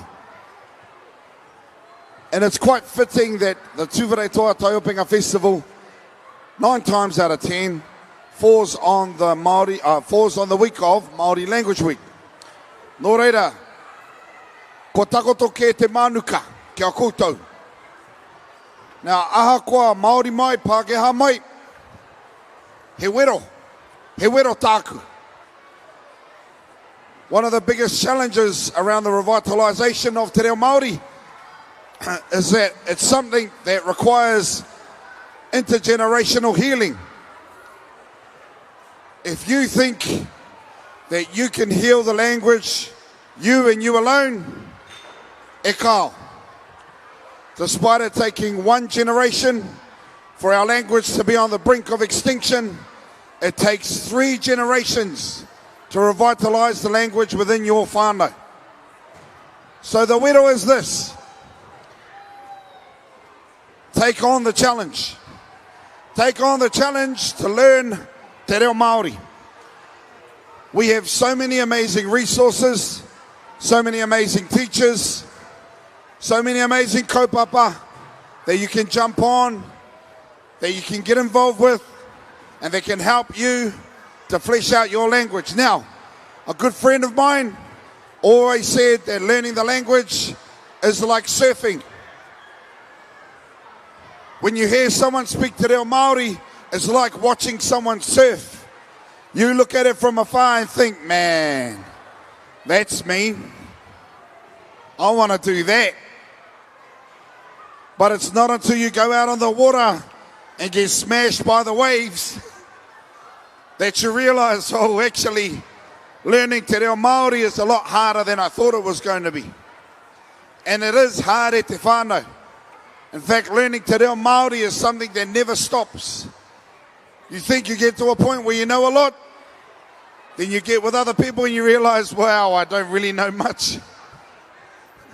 Engari, there was a beautiful whakatauki that was coined by Tūkiterangi Curtis, who said, nā te noho whakaiti, ka kite au i te nui o taku iti.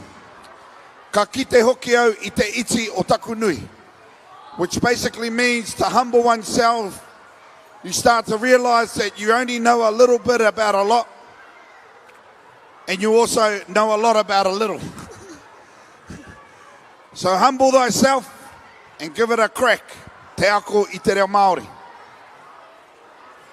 Now, if you want to go in a different direction, e pai ana, for this week, my encouragement will be learn how to say place names and people's names properly. Our place names are named after our ancestors. So when people say Taupo, it really hurts my heart. So learning to pronounce a place name properly is one positive step in the direction of supporting, normalising and promoting te reo Māori. Nō reira, huri noa, nei rā ku mihi tēnā koutou, hea te mea nui o tēnei ao, mā koe ki atu he tangata, me tō tātou reo rangatira. Huri noa, tēnā tātou katoa. Get out there and support te reo Māori e te whānau. Kia ora, kia ora, kia ora. E te whānau e whakamohio atu. All day today we've been running on time. And I call running on time, Māori time. People think that Māori time is late. No, Māori time is running on time. You're actually late if you're on time. If you want to be on time, you've got to come 15 minutes early. Ka boy? So we're going to use this as a day of, what would we call it? Like a day to be proud of. And it's like a benchmark for the rest of our Tai Openga Festival. So for the next 2 days, we're going to push to ensure that all of our groups perform at the time that's outlined on our program. Now don't forget, there are links, they're basically QR codes that you can log into to find out our 3-day program. It's incredible how many groups we've got performing this year. And it's incredible in the fact that we don't even have time for a lunch break anymore. So usually we have a lunch break at the middle of the day. We don't have time for that. Not today, not tomorrow, not again, not on Thursday either. So, he tohu tērā. That's a massive sign that kapa haka continues to grow within Ngāti Tūwharetoa. My challenge also to our whānau is the participation of haka in Ngāti Tūwharetoa is awesome. Now, how do we elevate the quality of haka within our region? I'll leave that pātai with you, my friends. Nō reira e mihi ana, tēnā koutou katoa. I'd just quickly like to take this opportunity to thank our sponsors, Mo te pūtea tautoko, e te whānau. I know you're tired, I know the hands are tired, but can we put our hands together for our sponsors, please? Big round of applause. I got to be honest with you, whānau, it's not cheap, eh? You know, hiring out this event centre, it's not cheap. Having an expert MC like myself, whānau, it's not cheap, yeah? So it's awesome. It's awesome that we've got so many amazing funders that provide pūtea so that we can continue to grow the art form of kapa haka within our iwi. So with that being said, a big thank you to the Ngāti Tūwharetoa Genesis Energy Committee, tēnā koutou. The Ngāti Tūwharetoa Mercury Development Group, tēnā koutou. The Tūwharetoa Māori Trust Board, e mihi ana, te kapua whakapipi, tēnā koutou. First Credit Union Taupo, tēnā koutou. And also a big thank you to Greening Taupo for your sponsorship. Please, one more time, put your hands together. Tēnā koutou katoa.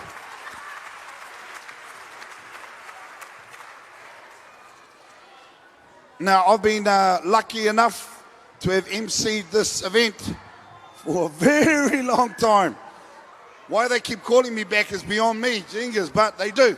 And I'm very privileged and humble to be your MC over the next 3 days. But being the MC affords me the opportunity also to see how much work and effort goes in the backgrounds to ensure that our kaupapa runs smoothly, it runs on time, and that our whānau are kept well fed, especially for our kaumātua in the kaumātua area. So I'd just like to take this opportunity, if we could, please again put our hands together mō ngā kaiwhakahaere o tēnei kaupapa, ara koutou ko te komiti whakahaere me te kura o Hirangi. Tēnā koutou.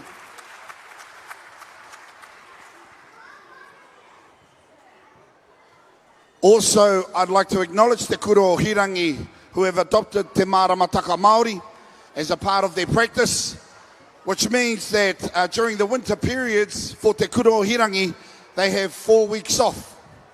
And utilising their time to stay home, to stay warm, to stay healthy, and following in the māramataka phases. So if you look at your program, you would notice that on top of the program for day 1, there's a word there that says Orongo Nui. Orongo Nui is a moon phase. And we have a puka out, a booklet out, called Ngā Mata o Te Marama, Ngāti Tūwharetoa, which talks of different moon phases and the impacts that those moon phases have on us as individuals. So today, for day 1 of the Tūwharetoa Taiopenga Festival, we are in Orongo Nui. An explanation of Orongo Nui is as follows. Kaua e mau wā. Kia kaha ki te whaihua mo te whānau me ngā wāhanga korekai, which translates to Orongo Nui urges us to make the most of this time, which is beneficial for whānau and for replenishing our food sources. Needless to say, my food source does not need more replenishing. But anyway, in other words, kupu āwhina, another appropriate pakeke kōrero is as follows. Tangata mau wā, mau kai, mau whaihua mo te whānau, he tangata mau tangata ki te pō, which translates to the person who wastes time in providing food for his family is a person who becomes food for the nights. Teia, tino krewa tātou o te ao Māori, tino krewa rawa nei. Nō reira aku mihi ki tō tātou nā pāpā te kanawa pitiroi, o tira ngā kaumātua te kāinga rai, tā koha mai, aua kōrero kia mātou o Ngāti Tūwharetoa. Now I keep looking back with the expectation that our next group is ready to perform. And every time I look back, nobody's there. So what we might do at Te Whānau is we're going to take a quick break. Hopefully we'll still remain on time. And I'll be back when it's time to introduce our next ropu. Otherwise, sit amongst yourselves, have a bit of a kōrero. Do me all a favour, actually. Turn to the person to your right and just say, kia ora. Kia ora. Now turn to your person to your left and say, kōrero. Give that a go. You know what that means? Kōrero means, oh, talk. So have a bit of a kōrero amongst yourselves, and I'll be back shortly. No, actually, I'm not. We're ready to go at Te Whānau.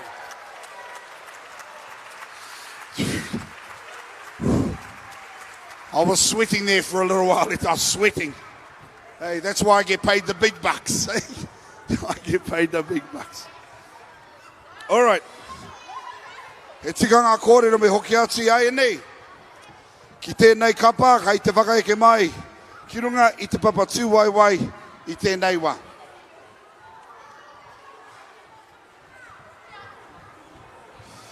Ko tēnei kapa, he kapa kua tai mai, hei whakanui I te taiopenga o Ngāti Tūwharetoa. Miharo te kite I tēnei kapa, e haka ana, e waiata ana, me te rongo anoho ki ngā kōrero, e hangai pū ana ki tēnei rohe o tātou, ara ko Ngāti Tūwharetoa. So without further ado, if you could please put your hands together with a very warm welcome to the stage. Neira, ko Wairopu no Waipahihi.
O ko ai mātou, wai pāhihi. E te whānau tēnā homai no te pakipaki mō Wairopu ara, ko wai pāhihi.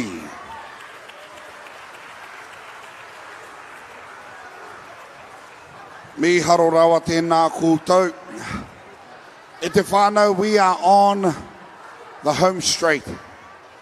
We have approximately 5 ropu left. Coming up very shortly will be Te Kura o Ngāpuke, who have come over from Taumarunui. Also performing we'll have Te Kura Kaupapa Māori o Whakarewa i te reo ki Tuwharetoa. Ara ko te Kapatua Kanatera. The senior group will be performing for us. Te Whatatau o Pūtauaki will be back with their junior group. Their Taina will be performing. And then last but definitely not least, to round off what's been a pretty amazing day at Te Whānau, we will have Ngāti Hine. Ngāti Hine me tā rātou kapa ara ko Rere. Now if you're a little bit older like myself, you might know a bit about Rere. Rere were an amazing kapahaka group from Ngāti Tuwharetoa back in the day. And I whakamoia mo te hiwa. Engari iaia nei kua rā ke anō. So I'm really excited to see some of our younger generations come through to perform on behalf of their marae. And this I feel will be a great lead-in to Te Ahurei o Ngāti Tuwharetoa, which I'm being told is just around the corner as well. So exciting times for kapahaka here in Ngāti Tuwharetoa. Nō reira kānui te mihi, tātou mā.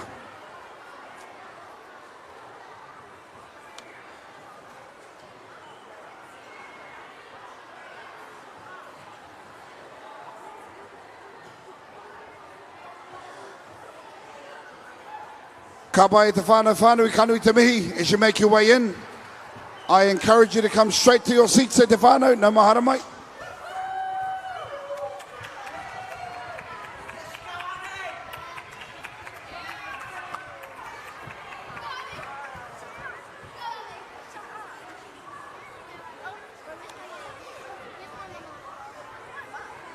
Ka huri ko te aro te titiro I nei, ki tēnei kapa kei te whakaeke mai, I runga I te papatū waiwai I tēnei wā. Ka nui te mihi ki a rātou, ko tai mai ki te whakanui i tēnei kaupapa nui whakaharahara.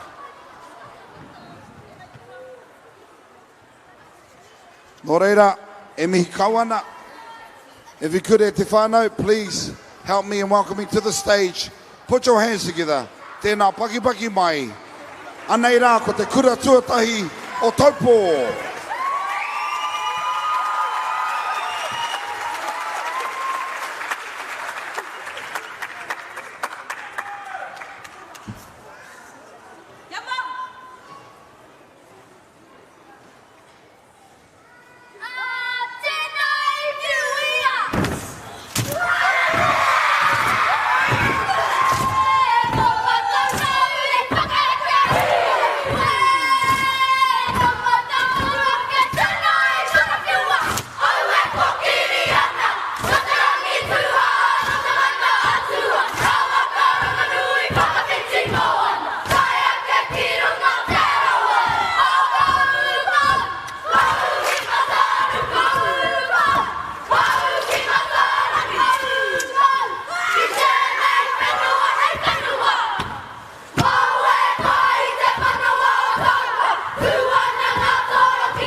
Che, kāti ki runga, kia ora tātou. E mihi ana ki te kura tuatahi o Taupo. Big thank you to Taupo Primary, their tuakana, for performing for us this afternoon. Ka nui te mihi, a tēnā koutou katoa. A big thank you to all of our whānau who have been here supporting the Tūwharei Toa Taupinga Festival. Just say miri miri a mahara. We'll be back again tomorrow, same bat time, same bat place. So if you're not doing anything, no mai ki tēnei kaupapa nui whakahirahira. And we'll be kicking into day 2 of the Tūwharei Toa Taupinga Festival. Ko tai tātou, our last 4 groups for today. E whāngā kapa e toi ana. It's been a massive day to find out, honestly. And it's just been one group after the other. E kore tae a tātou te whakatā. A mo te wā tina. Haere tonu ko ngā mahi. A hine rehia a tāne rore. Ka pai. And as per usual, we are running on time.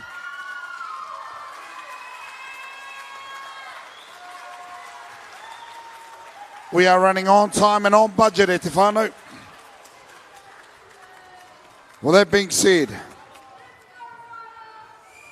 it's time to introduce our next couple for today, who have travelled from far to come and perform for us. Te whakanui I tēnei te kaupapa o te Taupinga. So please make them feel welcome to the stage. Put your hands together. Mo te kura o ngā puke.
toko toku o hitu, toko toku mo toki koho.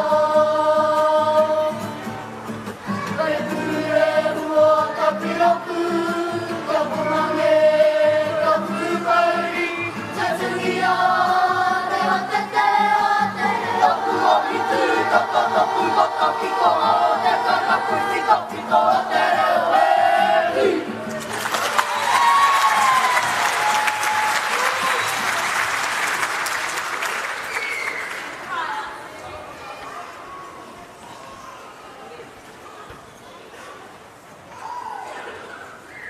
Katongi te titi, katongi te kāpo, katongi oki au, ki hei mai ora. I mihi nui ki te kāpoko ora, rāna nei ngā mea katoa. Ka migi ki te hinga wairua, kua ki te rangitia, aere, oki ai, rātai kia rātai, tātai kia tātai. Ki tō tātou ariki, tumi whakarai, o tūwhaitoa, nei rao moko kuna, no te kuna ngāpuke, i tai mai ki te hapai te kaupapa, nei no reira e te taniwhai kuroa, tina koe. O ti rā koutou punga whānau, kua hiuhi mai i tēnei, rā tina kate katoa. I nua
Koe.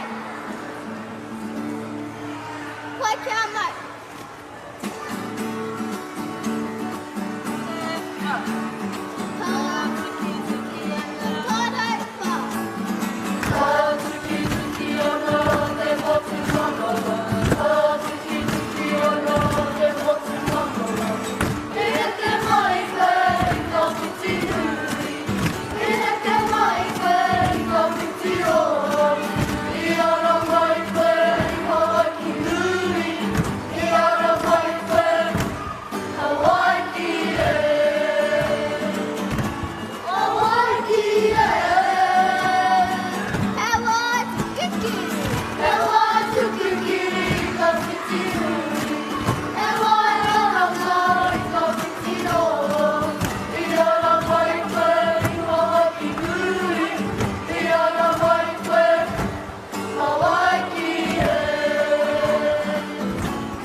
A tāhua rawa te tū o te kapa.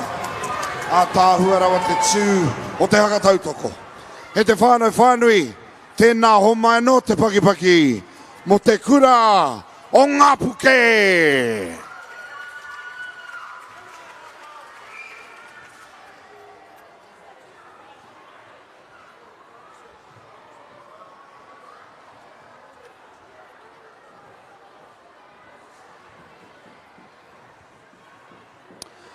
E te whānau whānui, we're on the home straight. We're on the home straight.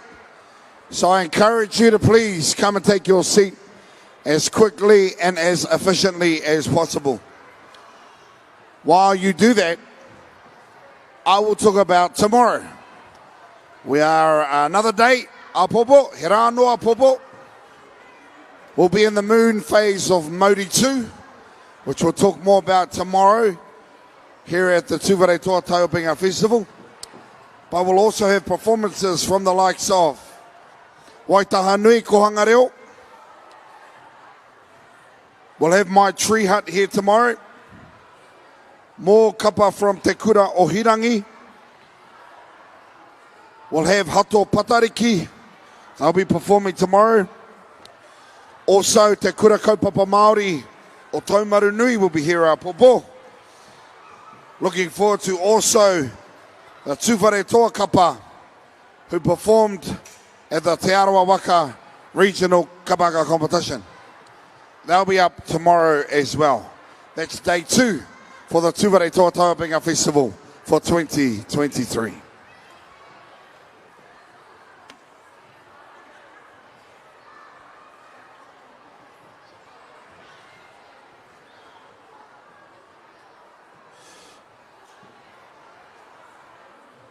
E te whānau, as you can see, we're bang on 3 o'clock.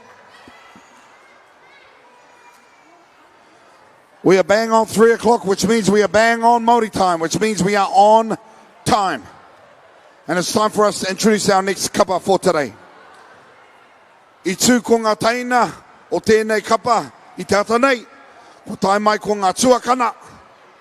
Hei tū I te tū o tāne rore, he haka nei tāka tāne rore.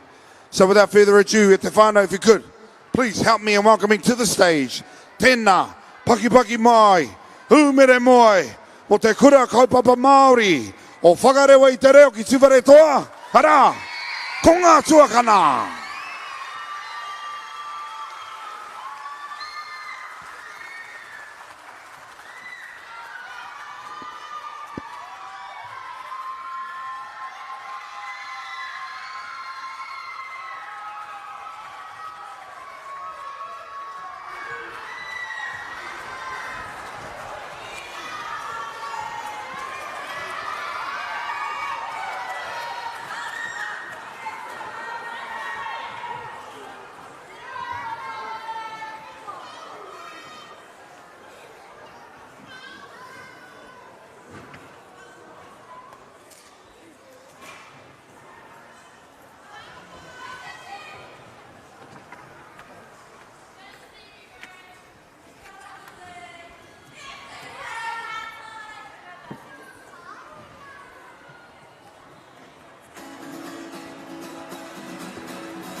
E tū.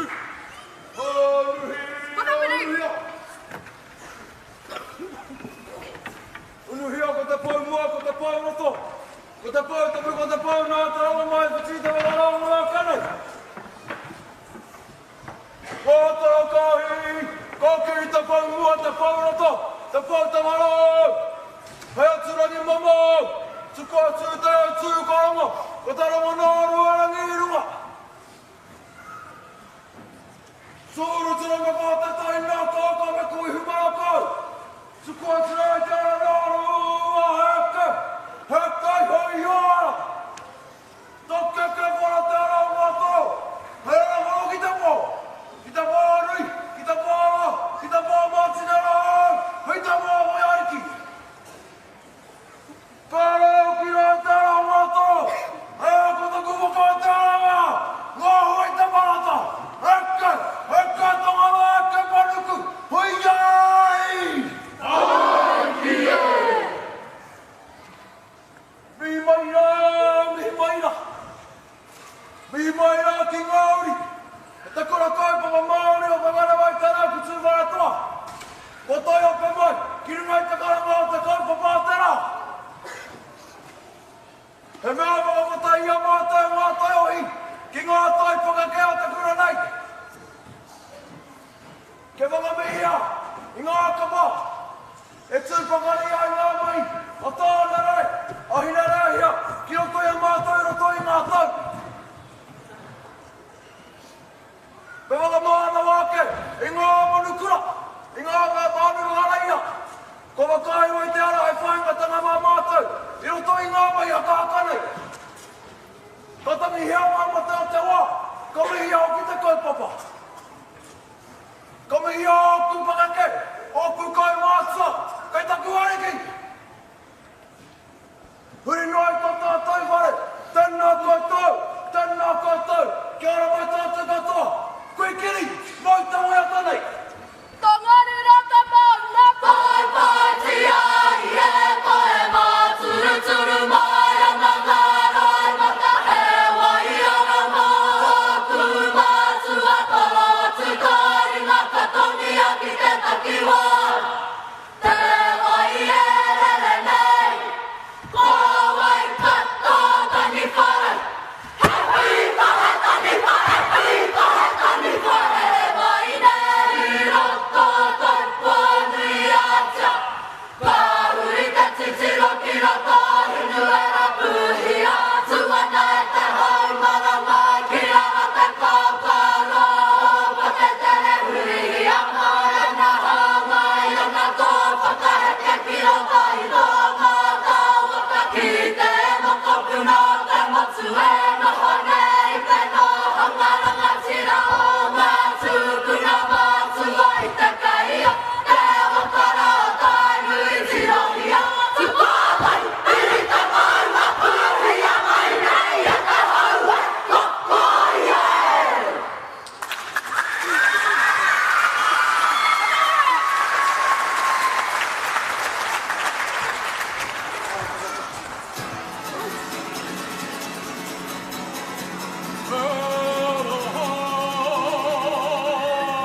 Ano na ilang at stumara to? Gimari! Nena yung mga bato! Mauri! Mapagana nga itirang kutusara to! Ewa kiyama! Ito ang bato sa raya homatso! Kaya nagkulang ang sila! Nena itemihi! Nena itafakamana wa! Nena koto! Nena koto! Nena natatakot! Tena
Wetsi nā. He te whānau, if you could please one more time, tēnā. Umere moe, paki moe. Mo te kura kaupapa Māori. O whakaiwa rewa I te reo ki Tuwharetoa.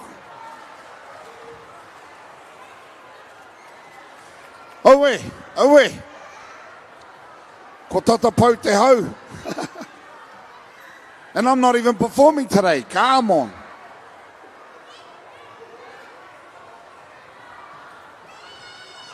Ka nui te mihi tātou mā. 2 more groups to perform. I repeat, 2 more groups to perform.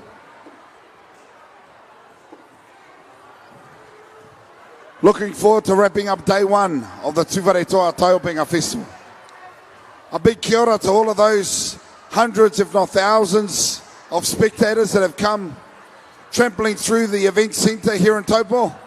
But I also acknowledge the 100, if not thousands, of our whānau that are watching from home, from around the world. We've got some watching from Mahitareria, others watching from different parts of the country, those who whakapapa back to Ngāti Tuwharetoa, and through the live online stream, get a taste of home simply by tuning in. Nō reira kānui te mihi ki a koutou, e mātaki mai ana, those who are watching via the Tuwharetoa Taupinga link, or those who are watching on Facebook via the He Oro Taiohi Facebook page, kānui te mihi ki a koutou katoa.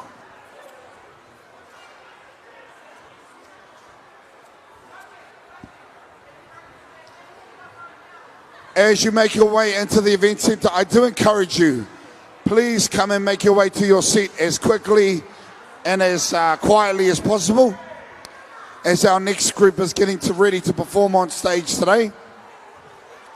And if you are exiting the event centre, tēnā kia horo te haere. But it's time to introduce our next kapa for today. Their Tuakana group performed at around lunchtime, just after 12:30. It's awesome to have the Taina group here in support of the Tuwharetoa Taupinga Festival. With that being said, please e te whānau, put your hands together. Tēnā paki mai, mō te whatatau o Putawaki, ara ko ngā Taina.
Kiamai. Kiraro. Kiawiri.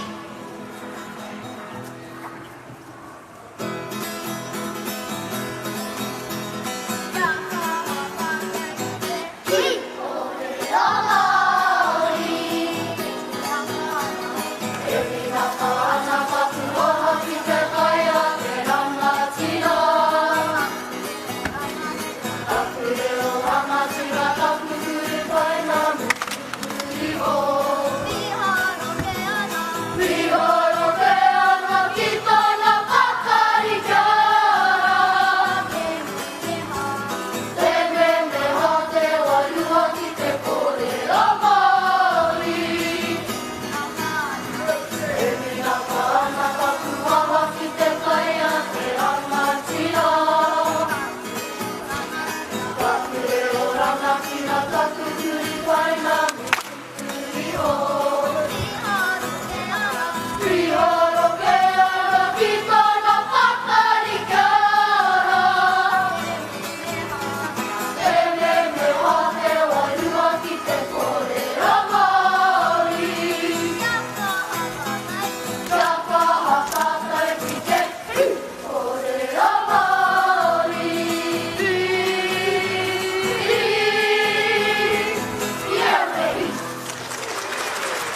Che, kapai, te rawe hoki, e te whānau one more time.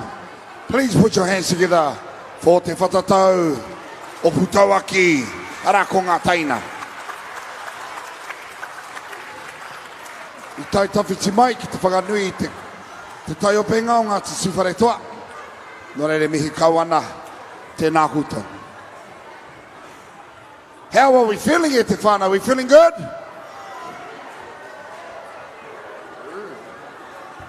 We'll try that again. How are we feeling it, Tefano? We feeling good? Right. Nice. That's much better. Really excited at the fact that we've arrived to our final group for day one of the Tūwhare Toa Taupinga Festival for 2023. How has it been so far, Tefano? You enjoyed your time? Yeah. Big round of applause for all of our kapa that performed today. Amazing. From Pipi Pau Pau to Ngā Pakeke, it's awesome to have them here to support today's kaupapa.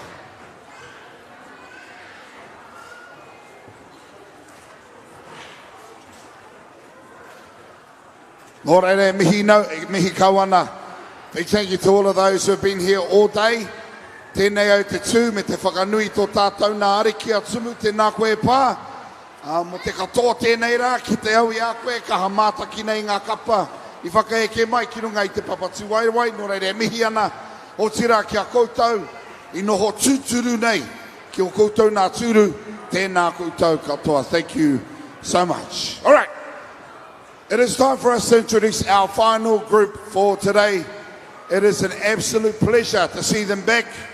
Ever since I was a young kid, I have very fond and vivid memories of this kapa performing. They were very graceful and also fierce.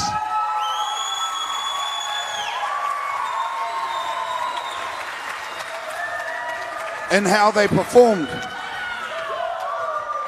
What is also exciting is that I feel like this is starting the regeneration of marae kapa. With us looking forward to potentially an Ahurei in 2025. So without further ado, e te whānau whānui Ngāti Tūwhare Toa. Tēnā! Umere moi! Paki paki moi! Nei rā! Ko Ngāti Hine!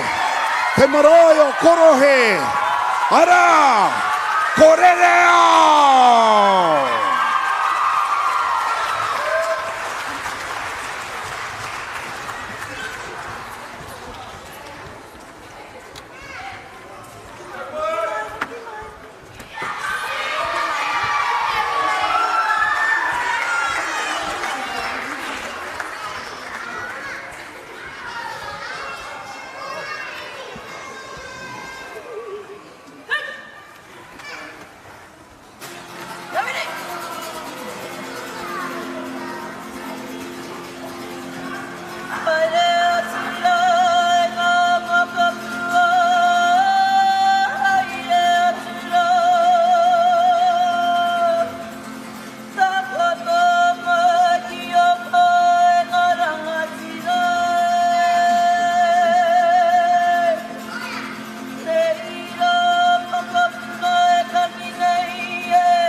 ahi ahi.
Hare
E te kapore reo.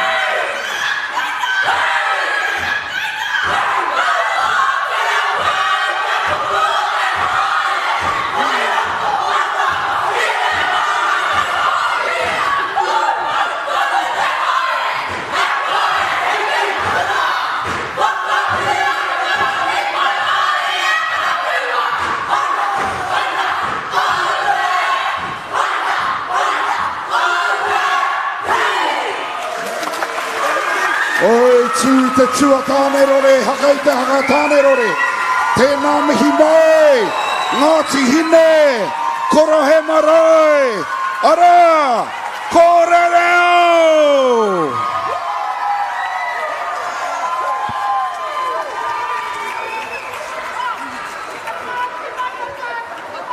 E te whanau before we go, it's customary I whakatūwharai ngā huatanga I rungi te karakia.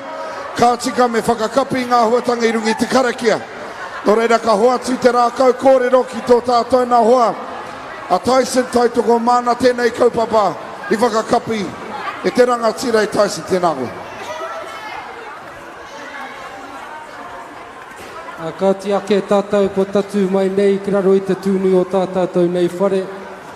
Ka tika ka mihi anō ki ngā kapa e tū atu ki runga I te papa tū wai a kui ma a koroma ka ti ai ka whakohonore atu ki a ihoa hei ata whai a koutou he manaki nei ki a koutou he haere nei rungi ngā hura e ihoa o ngā mano matua tama wairua tapu me ngā nehera pono me te maanga tēni a hau tā koutou pununga tukuna mai tō mātou rea whakamuimiti kei mui tō koutou waroro wā koutou tini manaki tangai whiwhinei mātou mai o garaki miri taino mai ki te haro tēnei rā Mā koutou rāno hei manaki hei tiakina tu koutou e hoki atu nei koutika o mātou wākainga. Mā koutou anō ngā nehera tapu, he whakapātia mai te huarahi kei mua, kei muri, kei o mātou nei taha I ngā wākatoa. Ngā rauhangatanga te aotiki koki ko te rewera, kia kauprea te atikau e whawahi ki a mātou, waiho wātiki mo ate moene au hatanga kei tō mātou matua. Koe hoki anō ngā tumunako kei mui tō mātou ni aroro, kia tono atu kia koutou ki whakawhiwhi a koutou I enei tumunako tanga katoa. Urere kei te māngai kei tō mātou matua, whakaungia mai mātou wā koutou pununga rutu I tō koutou waroha noa. Pahere te huhi anō mātou ki trangi māri ngā wākatoa, te māngai ki roto anō hei tautoko mai, aia nei ake nei.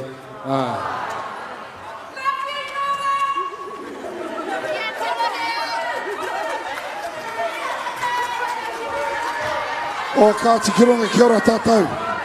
Ko ea mo te rangi tuatahi, he rangi anō a pōpō. Ko te manako nui ka hoki ora koutou ki o koutou wākainga. Kia tūturo whiti whakamaua kia tīna. Hui e, tāi ki e. Kia ora tātou.